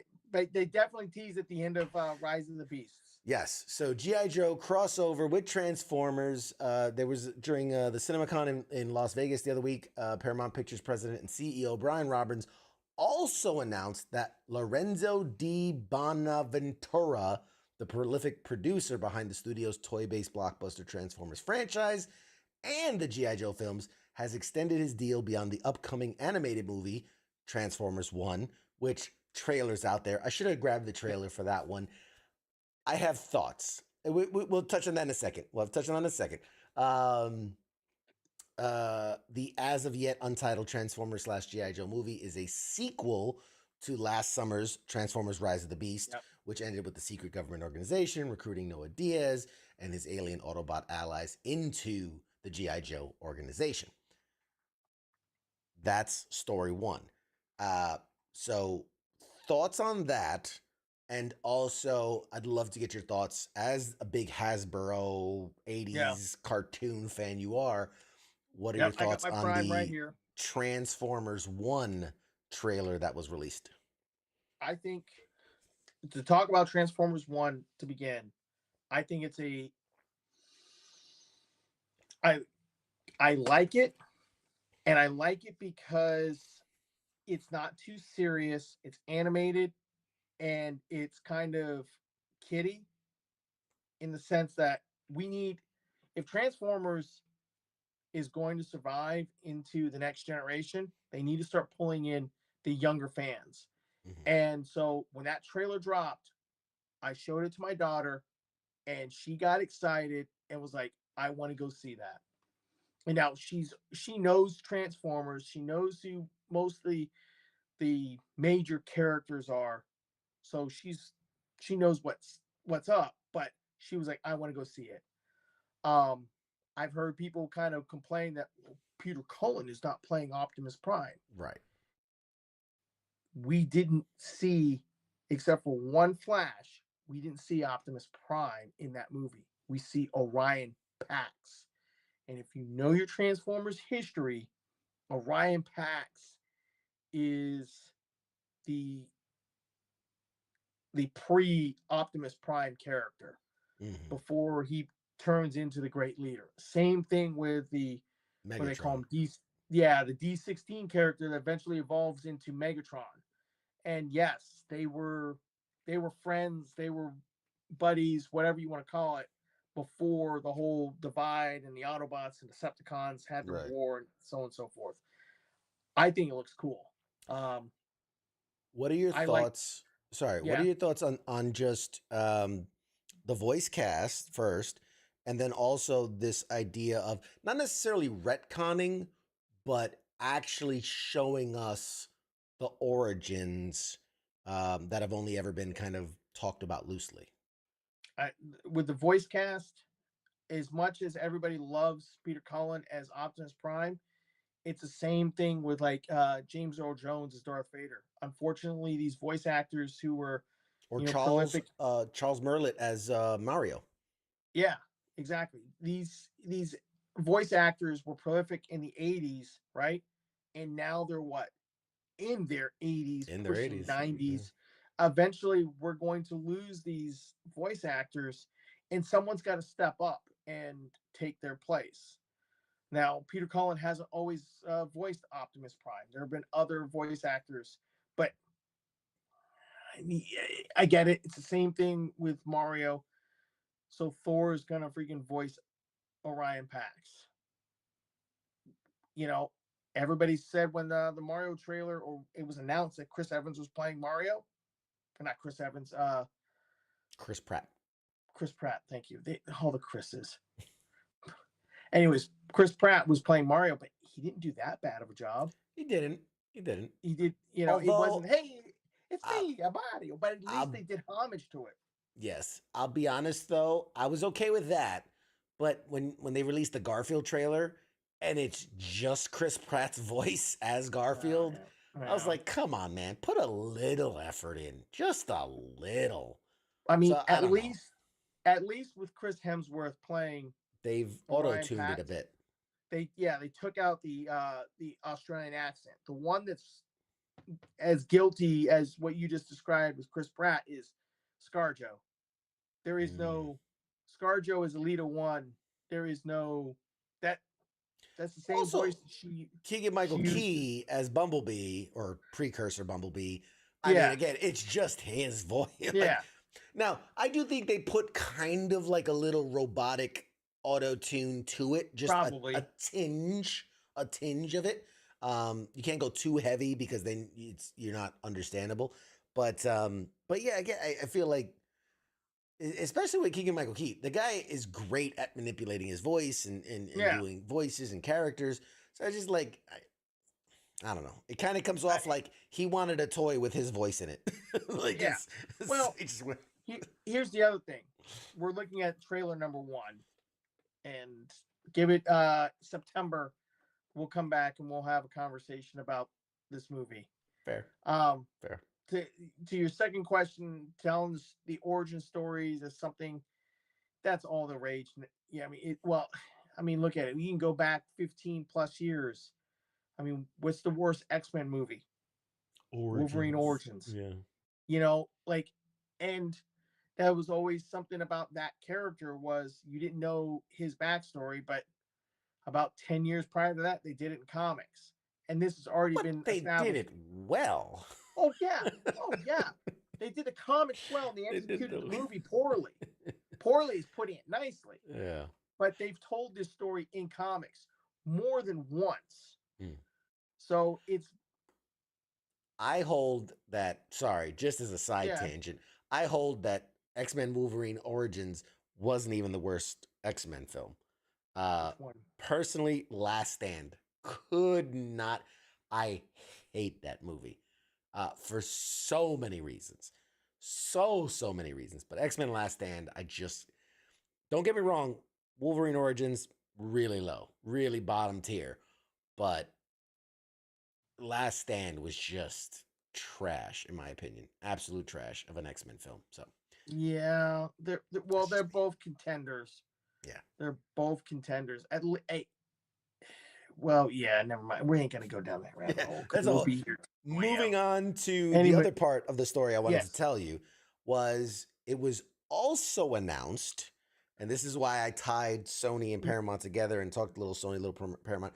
It was also announced that Sony's TriStar Pictures and Sony Pictures Television, which are two different branches of Sony, one does movies, one does TV, but they've both landed a deal with Hasbro Entertainment, and they're bringing the iconic board game Clue to film and television, which is interesting.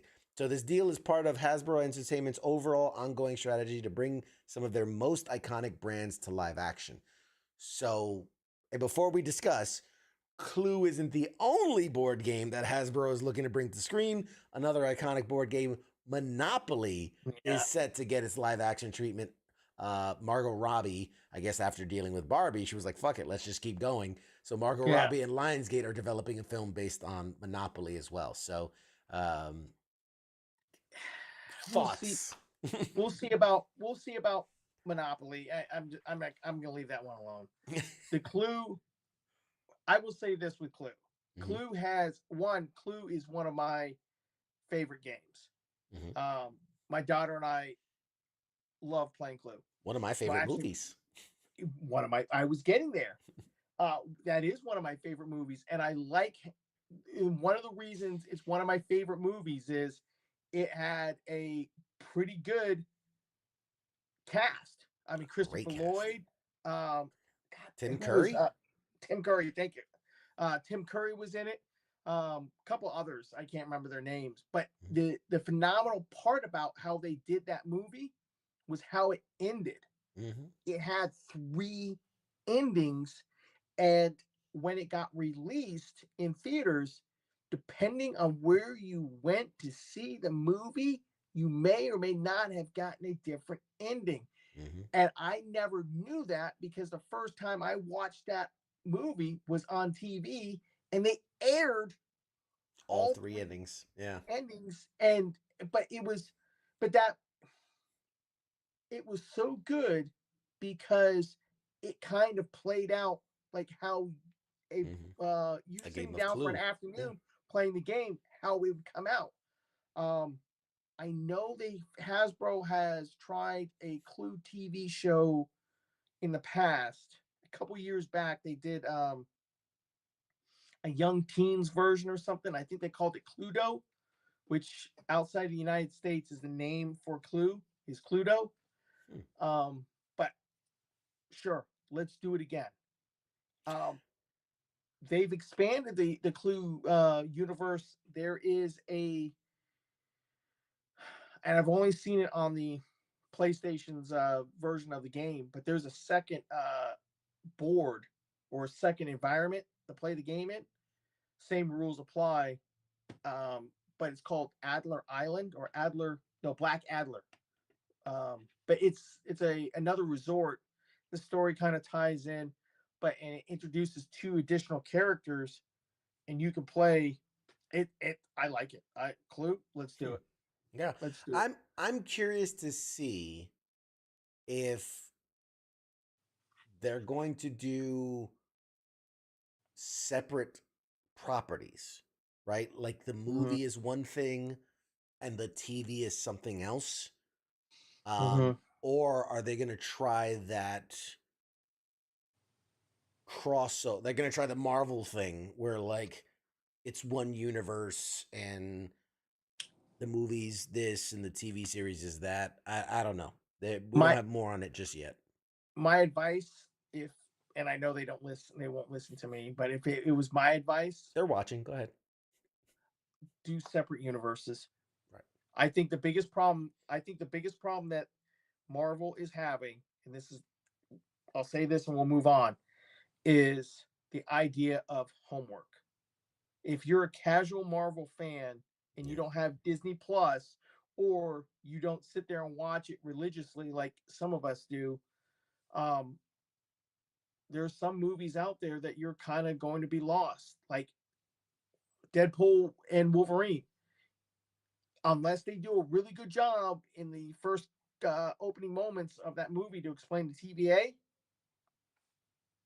if you haven't watched Loki season 1 and or 2, you're not going to know who the TVA is. Take it a step further. Think about the kid who was maybe 11 or 12, or even 10, and saw Iron Man 1. Yeah. And that was his first superhero movie, right? Yeah. And has been a diehard since that movie. And now they're going to introduce the entire Fox cinematic universe. And they're going to be like, who the fuck are these people? Who is this Elektra? Who is this Pyro? Who is this? You know what I mean? Like all these characters, they've never, outside of like Wolverine, they've never seen these. But I get you one better. Imagine being an 8-year-old like my daughter, who I've introduced to X-Men 97, and leading into it, I introduced her to the X-Men animated series, so she kind of understands everything. And then recently we were talking about it, and I said, hey, there's this new movie coming out, Deadpool and Wolverine, but you can't watch it because it's rated R. A couple years from now, maybe you can watch it. And she's kind of like, okay, so they're going to do a movie. Okay. And I said, it's based off of this guy who plays Wolverine, Hugh Jackman. He's been playing Wolverine for years. There's all these X-Men movies. And she's like, there's X-Men movies? There's X-Men live action movies? Yeah. And I said, yeah. And she goes, why am I just finding out about this now? And I'm like, I don't know. Because they started like 30 years ago. Yeah. And she's just like, so when can I watch those? I'm like, they're all on Disney Plus. Go watch them. Yeah. That won't screw up an 8-year-old watching the original X-Men movies. No. My kid is no. We're talking about the same kid that got suspended from school last year because the kid behind her was annoying her, and she turned around and said, if you don't stop, I'm gonna fucking kill you. Nice. Got suspended. That's well, maybe she didn't drop the F-bomb. She said, I'm going to kill you. And she got suspended for that. Yes, that's my daughter. Nice. I couldn't say it then, but I can say it now. Fuck yeah. Let's fucking go. I got a little fucking future fucking killer full of piss and vinegar already. Oh, Jesus. All right. I got more stories for you. Yes, more stories. In keeping in line with things that I know Angry Elf likes, this is an episode just to keep him happy. The sequel series to Ronin, the Last Ninja Turtle, finally came out, and the new names of the turtles, the new generation of Ninja Turtles was revealed. So for those, just to catch people up that don't know, Ronin, what was it called? Ronin, the last... No, the last Ronin. The Last Ronin. Thank you. The Last Ronin, which was a story set in a kind of a dystopian future, very much like Old Man Logan, where Shredder and his clan kind of won. The Turtles were killed one by one. Master Splinter was killed, and one final turtle was left over, and he kind of just went into exile, disappeared. Years later, comes back, and is basically on a suicide mission. He's basically like, I'm going to fully accepting that I'm going to die on this mission, but I'm going to just take out as many as I can with me. And initially, we don't even know which turtle is, because it's all in black and white. So we don't even know what turtle it was that was left over, because he carries all the weapons of all his fallen brothers. So eventually you find out it was Michelangelo. Michelangelo's the last one left. Yep. And he's old and grizzled and just fucking, he's more like Raphael than anything. But he goes and fights and gets vengeance, and parts of April O'Neil are still left, but everybody else is pretty much dead. And she has a daughter, Casey Jones' kid, and yada yada yada. They win the day, they save the day. That was supposed to be the end. But of course, there was a little epilogue on the back end where they had 4 new turtles, and they had the ooze to make Mutant Ninja Turtles, and they kind of left it very vague, like, oh, look, it'll continue on. And of course, because capitalism is what it is, that book went gangbusters, and so now they got they've got the AAA game in the works. They've got the movie in the works, which we'll talk about here in a second. And then they've followed it up with a sequel series called, and I already forgot the name of the title, but it's like the continuation. Last Ronin, Next Generation, or whatever it is. Yeah. Turtles in Time, the Next Generation, whatever you want. Turtle Trek, the Next Generation, we'll call it. The Next Mutation. Yes, the Next Mutation. So the new Teenage Mutant Ninja Turtles, the new 4 Turtles, which I'll give them credit. With the original 4 Turtles, they looked identical outside of their colors. For this one, they definitely drew inspiration from different species of turtle. Yeah. So each turtle looks drastically different than the other, which I give them credit. Creativity, sure. But it's unsettling to watch when they're all together, because it's like they're just so jarringly different. I don't like it. But whatever, that's my own bias. But the 4 names for these turtles are Yi, and I'll probably mispronounce these. Yi, Y-I, Odin, O-D-Y-N, Moja, O-M-O-J-A, and Uno, U-N-O. Now, they are the Next Generation Turtles. They're trained by Casey Jones Jr., the daughter of April and Casey. Now, what's interesting about their names is that all of their names basically translate from different languages to one, like Uno. Everybody knows Spanish, Uno, one. The rest of them are different iterations of that. So Yi is Chinese, Odin is Russian, Uno being Spanish, and Moja being Swahili.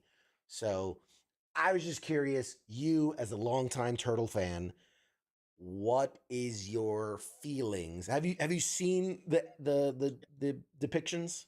Yeah, I've seen them. I see how, they're like you described, they're different sizes and different. You can't like mistake them, because that was the thing about the original Turtles. One, when the first couple issues came out, it was all black and white. The only way you could depict who was what weapons they were carrying. And then when they were first colored, they all wore red bandanas. And so again, you went back to the only way you could depict them is by what weapons. And it wasn't until the animated series came out in the late 80s that they got their different colors. I've read The Last Ronin. I haven't read or picked up anything associated with the Next Generation. Maybe I will once it hits a trade paperback. Cool. I'm more interested in seeing this game if and when it comes out, how those things go. And then this rumored So let's talk about it. So a live action R-rated adaptation of Teenage Mutant Ninja Turtles The Last Ronin is in the works again at Paramount, because God bless Paramount. They just hitting that nostalgia button. They're just like, oh yeah. So Walter Hamada, the former president of DC Films at Warner Brothers, who inked an overall deal with Paramount Pictures to oversee the studio's horror line, is developing the project via his 18 Hertz Productions banner, based on the acclaimed IDW graphic novel from TMNT co-creators Kevin Eastman and Peter Laird. The Last Ronin is set in a post-apocalyptic future, last remaining turtle, yada, yada, yada, yada, yada, yada, yada. So TMNT The Last Ronin is being conceived as an R-rated movie, very much akin, drawing reference to Logan as a story, which I think also references Old Man Logan, which, like I said, there's definitely a similarity between those stories. Tyler Burton Smith, who penned the 2019 Chucky remake and the ultra-violent R-rated action movie out now, Boy Kills World, is the guy writing the script for this movie, which is huge. Hamada is no stranger to adult-oriented comic book adaptations. As an executive producer, his credits include Matt Reeves' dark and moody The Batman, the R-rated Joker for DC, as well as the horror hit Conjuring, all of the Conjuring universe franchise films he oversaw as a production executive. He is, I mean, he's a guy who knows adaptations and world building and stories. So if anybody was the right guy to bring into it, I mean, I think that's your guy. So the only thing I'd say is if you're going to do The Last Ronin, going R-rated is the right answer. Hopefully they kind of follow the same beats as the comic does, kind of flashing back, flashing forward, so on and so forth. I would almost say The Last Ronin might need to be a two-parter. Thank you. Thank you. I was like, it's too much story to put in one film. Yeah. You'd have to really, really edit it down and almost kill all the turtles in like one spell swoop. Or unless you were so hard set to do one singular film, you're gonna have to go like pushing 3 hours. Yeah, you know what I mean? 2.5. So 2.5. But with it being Paramount, being Hamada, I would say they would not have a problem doing finding a good point to stop the movie, and then go to a sequel. I think within the story, I think there's a great actual stopping point. And it lets you really build to a crescendo, because within the story, it's kind of Michelangelo like going in there guns blazing to the point where he makes it to the final boss, basically gets his ass whooped, falls into the sewers and decides, you know what, fuck it, I'm just gonna kill myself.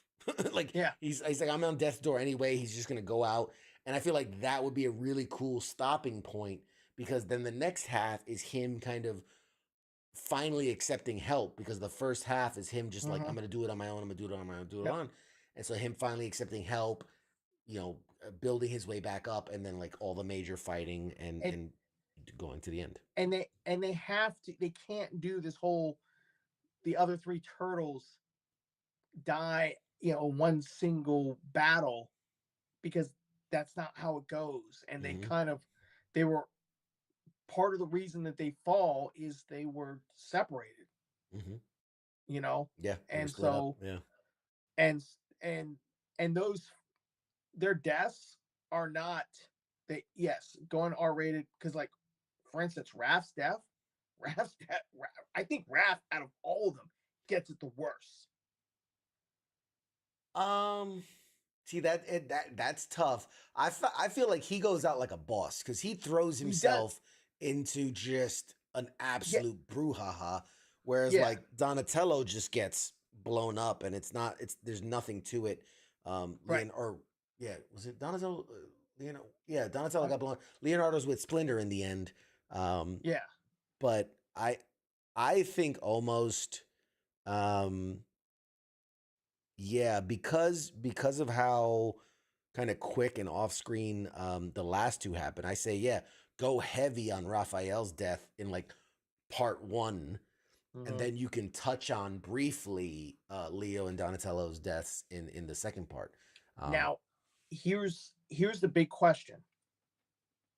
Do we go CGI like Michael Bay's Turtles, or do we go back to somebody like the Jim Henson Puppet Studio, like the first movie? I'm not going to talk about the second and third movie. I'm talking about the 1990 I know. TMNT. I think you have. I mean, they already said it's live action, but I think you have to. I think you have to go CGI. I mean, to do it justice. Yeah. To really show these guys fighting at full capacity, right? As the badass ninjas that they are. Yeah. You can't be the big rubber suit going, yeah. But yeah. But that first movie, that was pretty. I mean, that was good. It was okay. It was okay. You know, to really see them fighting in the first one, you're talking about like the last scene at the end where they're on the rooftop and they're basically taking on Shredder one at a time. But based off the source material, that's how that fight went. I understand that. But based on this source material, Raph is diving headfirst into 600 foot soldiers, all stabbing him at the same time. All I'm saying, well, maybe there's a happy medium where we do half and half, you know, kind of like the Matrix. Kind of like the Matrix, or kind of like how the MCU is. Some things are live action, and other aspect like Iron Man's armor. But here's the problem with that. Then, I agree with you, and I feel like that would be the happy middle. But the problem with that is, you then need to have something that looks good live. Yeah. That can also look good CGI'd. And it's very hard to do that, in my opinion. It's one thing when it's like Iron Man's suit, which is hard, rigid, you know, nuts and bolts, lots of squares. But when you're talking about bringing a turtle to life, a mutated turtle that's supposed to look fleshy and real, it's going to look really good on screen when it's live action and you're using a suit. Yeah. But then when you transition to that to CGI, I think you lose. You have to use it for both. All I'm gonna say is, don't rush this. Yeah, do it right. Like, do it right. The only other thing is, if you're gonna split the story in two parts, be smart about it and do it like some of these other movies, like Lord of the Rings. Film everything together. Yeah. Edit the way you need to edit for part one, and then do part two, but film them as one continuous set. That way, you don't lose the momentum of it. Yeah, the momentum, and then some creative stuff, because sometimes you come back to it for a sequel and actors age, and you kind of all types of things. So you never know. But yeah, who knows? I agree. I do it right. Here's the thing. I hope. I mean, yeah, because anytime you have something that's so good, the risk with adapting it to another medium is losing some of that magic. Mm-hmm. I would argue Old Man Logan, which they tried to make Logan the movie to be, doesn't stack up. Now, obviously, that's a different situation because they don't have access to all the. This is a one for one port over. But still, there are tons of times where we're promised one thing and it's. I mean, one of the big departures for the last Ronin storyline is the fact that, especially if you are somebody who hasn't really paid attention to the Turtles since the animated series, they wear additional pieces of like armor, or kind of similar to how Michael Bay's Turtles had the different accoutrements. It's not just a bandana, a utility belt, knee pads, elbow pads, and their weapons. Right. Like Raph looks like he's got a plate carrier on. Donnie's got a what do you call it? A gi on. Yeah. They're definitely more suited for combat. Yeah. and you get the sense that they're really in it. You know, they're really in this kind of conflict when we pick up that story. But yeah, so we'll see. We'll see. Yeah. The last news I have kind of coming out of CinemaCon that I felt was kind of within our pop culture realm is Sonic 3 was showcased, and the big news coming out of that is everybody's super excited for the appearance of Shadow the Hedgehog. Yep. And it was finally released and unveiled, and rumors and speculations have been flying wildly all over Hollywood of who was going to voice Shadow the Hedgehog, with one of the big frontrunners, surprisingly, was Hayden Christensen. Little orphan Annie himself was going to voice Sonic, or Shadow the Hedgehog. Turns out, motherfucking John Wick up in this bitch. Keanu Reeves is going to be Shadow. Sonic, I'm coming for you. It's Shadow the Hedgehog. He took my rings. Keanu Reeves is going to be appearing in Sonic the Hedgehog as Shadow. So yeah, that, and then the big kind of announcement, even bigger than that, was that Jim Carrey is returning as Dr. Robotnik after saying the last film was his retirement piece and that he was done. But apparently, money talks, because they got him back. Exactly. And the same thing can be said about half the properties we talked about tonight. Yeah. Money talks.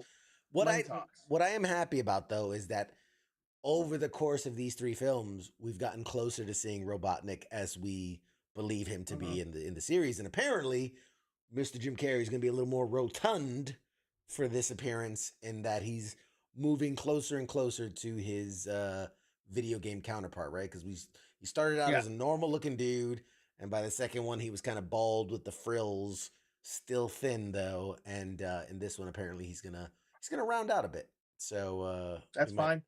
Dr. Eggman might actually be a thing. So what did you think of the sign? The first one I rather enjoyed. The second one I kind of came and went. I took my kid to the second one. The first one we watched at home. I like the fact that they listened to the fans, because remember when that first trailer came out? Oh that my Sonic God! Model looked like. Oh my God! I love that they. What movie was it that they? Oh, the Chippendales. Chippendales, yeah. Chippendales, when they brought Ugly Sonic. Yeah. And he's at convention. Bro, that hit so close to home. He's a D-list celebrity signing things at conventions. Oh, man, that made that whole movie. I don't remember anything from that movie except that. Oh, that was so good. But anyway, yeah. Yeah. The Sonic stuff is, as long as the kids like it, that's all I care about. Yeah. You know, I mean, it's at the end of the day, look, we feel like these are for us because we grew up on these properties, but the reality is they might have been initially created for us, but they're not for us anymore. No. They're not. They're for a new generation. It's how these that's the whole thing. Like how these that's how these properties are going to stay, for relevant. Forever. Yeah. You've got to, if you're a fan and you want to keep these things going, you have to introduce them to your kids. You have to, it's. I look at it like James Bond, right? Yeah. The idea is that it transcends generations, and each generation has their James Bond, right? I mean, we grew up with Pierce Brosnan, but evolved into a Daniel Craig, Yeah. And so it's not fair to say like, these are ours and they're for us, when it's like, no. I mean, they predated us in some Mario and a lot of these predated even us, and they'll be around long after, and they have to adapt and adjust and overcome and kind of evolve. Yeah, I mean, some properties have figured it out, some properties haven't. And it kind of goes back to the whole thing we were talking about earlier with the Transformers. They've got to adapt, they've got to adjust, they've got to tell different stories. You can't tell the same story over and over again. It gets You know what? It's why comic books retcon, right? It's why Yeah. they retcon. It's why they reestablish characters and kill them off and bring them back and all that, because You you got to tell them something different. you mentioned to talk about that. You mentioned Last Stand, X-Men Last Stand. That was your least favorite X-Men movie, and it used an element, the Phoenix saga, right? They try to retell it years later with the First Class group, right? And my daughter recently asked me about Wait, that. that might be the worst movie. Phoenix. I forgot Dark Phoenix was a movie. Yeah. That might be the worst X-Men movie. I don't know. Yeah. It could be, but the point of matter is, she asked me about it in the as she was discovering these live action movies, and I said, no. You want the Phoenix Saga? You go to the animated series. Yeah. And she looked at me. She goes, "You serious?" And I said, "Yeah. You go to the animated series. Why? Because they stayed as close as they could to the storyline, and they did a better job. I will tell you this, MCU, if you're going to go and take these X-Men and go off on adventures, I'll tell you this. If I got hired on right now to introduce the X-Men into the MCU, All right, here's your pitch. Here's your moment. We're gonna here's clip my this pitch. and Here's my send it in. moment. I would start with the giant-sized X-Men crew. Storm, Wolverine, Colossus, Nightcrawler, Banshee. That would be where we jump in. The X-Men have already been established. You had Cyclops in the original X-Men. That's where you jump in, and then you move forward from there. And I would tell my first movie, I would tell the story of Giant Size X-Men #1. That would be my first movie. And it closes with I would tell there would be some tweaking and all that stuff, but the end state would be that Chris Claremont crew that he had for that first run. That would be my crew. Storm, Wolverine, Nightcrawler, Banshee, Cyclops, Jean Grey. That's who I'd go forward with these movies. And you jump in, and they're already established. The X-Men are already established, and through that first movie, you kind of figure it all out. That's where I'd start. I wouldn't go back to an origin story. Origin stories, we've done them too many times. You can do some flashbacks. Kind of look like how did the Tobey Maguire second and third movie do it? How did they recap you from the previous movie? As the opening credits came up, you had some images that kind of basically told the story. Mm-hmm. I would do something similar to that and jump forward and go. Yeah. I think Marvel's gotten better. Yeah. About not necessarily having to do an origin story. Right. I look at, love them or hate them, I look at movies like Captain Marvel, did a really good job explaining who the character is and gave it a backstory without necessarily saying, let's start at the beginning. Miss Marvel as a series, was kind of an origin story. It kind of was an origin story. Yeah. I think about it. Moon Knight kind of dropped Moon us Knight. into the middle. It was a great, Yeah, Moon Knight great was a good one. series. They have done, Eternals, again, love it or hate it, told its story through flashbacks and things, but wasn't really an origin story to speak of. You mentioned Eternals. I saw a hot take recently saying that the Eternals should have been a Disney Plus series. Yeah. And expanded it. Man, you could have did Eternals through the ages. Every episode's a different decade or a kind of different like what century. WandaVision did. Yeah, man. And I think that could have been so cool. That could have been so cool. Like these characters in the Roman age, these characters in Greek mythology, these characters in, pilgrimage, and these characters, the Old West. Gave them 6 to 8 hours to tell their story instead of 2.5, whatever it was. Yeah. But Such good talent kind of wasted in that movie. Yeah. The other thing I would do with X-Men is mention him, kind of allude to him, but Magneto, I would be because the first what 7 movies that they had, Magneto was front and center. I would not bring Magneto into the story, like put him on screen until maybe the 3rd movie. Honestly, I think, and this is gonna be a hot take here. I think Wolverine needs to take a seat for a little bit. I think you finish out Hugh Jackman with this movie. Yeah. You introduce the X-Men, and you can go X-Men First Class, not necessarily like the movie. I mean like old school original X-Men, like, you know, Beast in human form, Angel, Iceman, you know, and you can start from there. And, you know, not necessarily it has to be their first day, but like that is the roster. And build up to getting things like Storm, Wolverine, Colossus, you know, Jubilee, all them. We've seen enough Wolverine. We've Hugh Jackman's killed it. Whoever steps into the shoes is gonna have the damnedest time trying to establish themselves as Wolverine. You know, without Hugh Jackman. If you start off, all right, if you start off with the First Class, or you know the original 5 X-Men, then when you decide to introduce Wolverine needs to get a origin, right? But scrap how they did Wolverine origins, but do have it pick up with the Weapon X storyline. Have that origin kind of be the Weapon X storyline, and like have it be that body horror movie that story was. Not have it be 15 minutes of a 2-hour movie. Have it be that, you know, maybe establish it that he was a secret agent and whatever. But bulk of that movie is the body horror.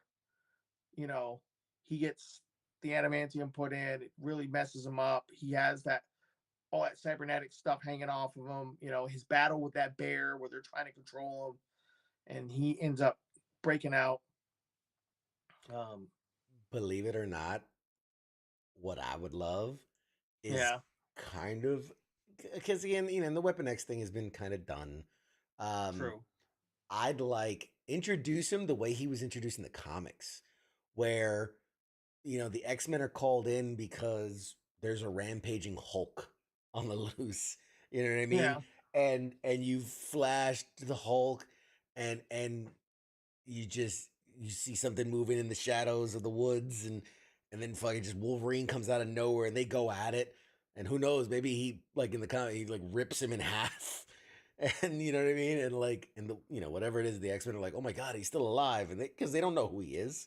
Yeah, they bring him back, and he like pieces himself back together.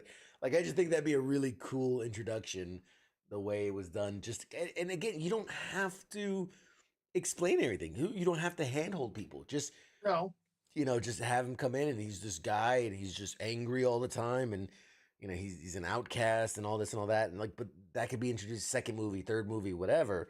But I think you know, Wolverine's had his time to shine. He's been huge, I think, but I just think the X-Men, I saw somebody say this, the X-Men and the cartoon, especially, and now in the 97, why is it so much better? Everyone really gets a chance to shine. Yeah. It's a balanced, like, everyone gets their moment.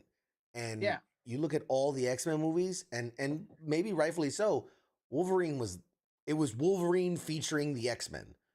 Like, every single movie. Single movie. But look at X-Men 97 right now. Wolverine he fought in the first episode. He was involved in the 2nd episode.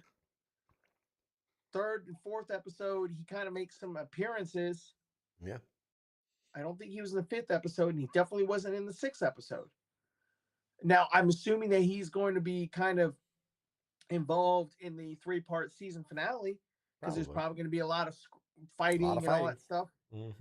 So, but I mean, he hasn't been front and center. You barely see him, and that's why it's so good. That also adds to the mystique of Wolverine, Yeah. right? If we don't focus on him, he's this mysterious, gruff. We don't know what he's thinking, what he's going on. Like, again, the way they did in the movies was fine. There's nothing wrong. But like when you make it all about him, there's nothing, you know, Yeah. there's just Well, nothing it- exciting about the character if you're just going It's to show him also all the like, time. have you seen X-Men Pride of the Pride of the X-Men? That X-Men you- prior to the X-Men? no, Pride of the X-Men. Oh, Pride of the X-Men. Yeah. That yeah. that 30-minute kind of teaser, not teaser, but freaking they attempt at an animated series before the X-Men animated series. Right. Wolverine wasn't front and center in that. Wolverine was a supporting character. Yeah. You know, I think that's where he works best. There is a scene in an early 2000 X-Men comic, and if I can, all I remember is Cyclops is divvying out the X-Men, trying to create the new roster for these teams, right? And Wolverine makes a comment, and it's kind of like semi fourth wall breaking, but looks at Cyclops and goes, "Dude, I get it. I'm one of your best ones, but I can't be on all these fucking teams." And at that time, Wolverine was legitimately on all the X-Men every teams single out team. there. Yep.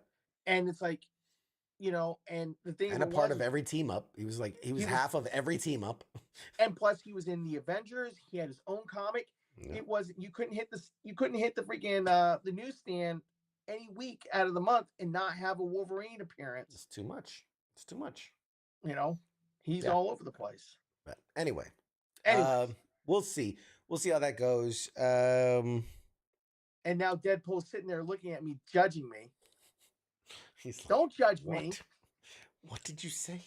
So yeah, well, I'm cautiously optimistic about the future of the franchises of the X-Men and the MCU as a whole and all that. So we'll see. But alrighty, we have been talking for 2+ hours. Yes. Do you have a final thought, a final thing you want to share before we are to get off tonight? I'm excited for the next couple weeks. I'm excited for this summer. I want to, you know, there's some good stuff coming out. As much as I complain about Disney and stuff, X-Men, the Bad Batch finals out in a couple weeks, and then you got a couple more Star Wars cartoons, and then we've got Deadpool and Wolverine. Yep. I just saw a tweet too from James Gunn that Peacemaker season 2 has just started filming. So Good. I was a big fan of Peacemaker. I thought they knocked Peacemaker- it out of the park. Absolutely knocked it out of the park. Really enjoyed that series. That was a good one, and I want to see how he keeps or how he ties this all in, keeping that running, but everything else around Peacemaker is changing. It's interesting. It's interesting because the way he alluded to it is that Peacemaker is still canon, but not necessarily Peacemaker season 1. Okay. Like you see what I'm saying? Like the character is of this universe, is of the new DC universe, and season 2. Like I don't even think they're gonna call it season 2. I think they're gonna call it something else, kind of like Daredevil Born Again. I don't think they're gonna call it season 2. But this Peacemaker will be because it'll come out after Superman, so it'll be part of that universe, the new universe. Yeah. And he did say that season 1, like he said, parts of it may be canon, but in its totality, it won't be canon because nothing. He said officially nothing is canon until Superman. As long as it keeps the same tone and there's some will. familiar faces, it's fine. There are familiar faces. John Cena is still Peacemaker, and a lot of the supporting cast is still in it. And he was asked about the intro because it was a very unique intro, and he said they are shooting a completely new intro. Yes, for season 2. I would say what they need to do is each season it's a different song with a different dance routine that kind of plays into what's going on that season. Absolutely. And Absolutely. when they do the third season, do something else. I don't know. But all right, ladies and gentlemen, you guys know what it is, but let's toss up the you got the shows here around the station. Sunday nights is WTF Nation Radio's The Sports Bar with King and Coach. They're giving you all those sports breakdowns. I think they spent an entire episode talking about O.J. Simpson last week and about his OJ career. OJ, he killed it. Yeah, he killed it. He sure did. Monday is the Monday edition, the aptly named Monday edition with Ice and Massey, who's a good friend of our show. And they talk all your news, commentary, discussions, what's happening in the world. Tuesdays, right here, Pop Culture Warrior with Mad Mike and Mad Mike Light. We can't talk about it. Can't talk about it. Oh man. And our friend here, Angry Elf, thank you for being here tonight. Well, Wednesdays is the Smoke Pit. That is Radar and TZ. That's for all you smoking and joking fools, you lower enlisted, you sham shielding wielding sons of bitches. Thursdays is Ice and Spanky on Sergeant's time. That's all you upper enlisted folk, all you higher echelon peoples, you E5s and above. What was that? Upper enlisted, like upper class? Upper enlisted, you're just like your middle upper class people. And then Fridays, obviously, Cause closing out the week with Friday Night Freedom and all the silliness that they entail. It was a great show. All right. With that, Mr. Elf, Yes. Mr. Angry.elif, any closing thoughts, any closing parting words for the audience, anything you'd like to share, keep an eye out, or poke or prod or whatnot? Don't eat Cheetos and yank your crank. It'll turn your dick orange. There you go. Love it. All right, folks. Thank you guys for tuning in. Appreciate all of you. We will see you guys next week. Don't miss out. Friday night, we are playing the game. Was it the Game of Ham on the live stream? And next week, we'll have the creators and a giveaway. And it's been a minute since we've done a giveaway. So tune in and we'll have a giveaway next week. Until next time, folks. We'll hasta luego. Yeah, we'll see you next time. Chats.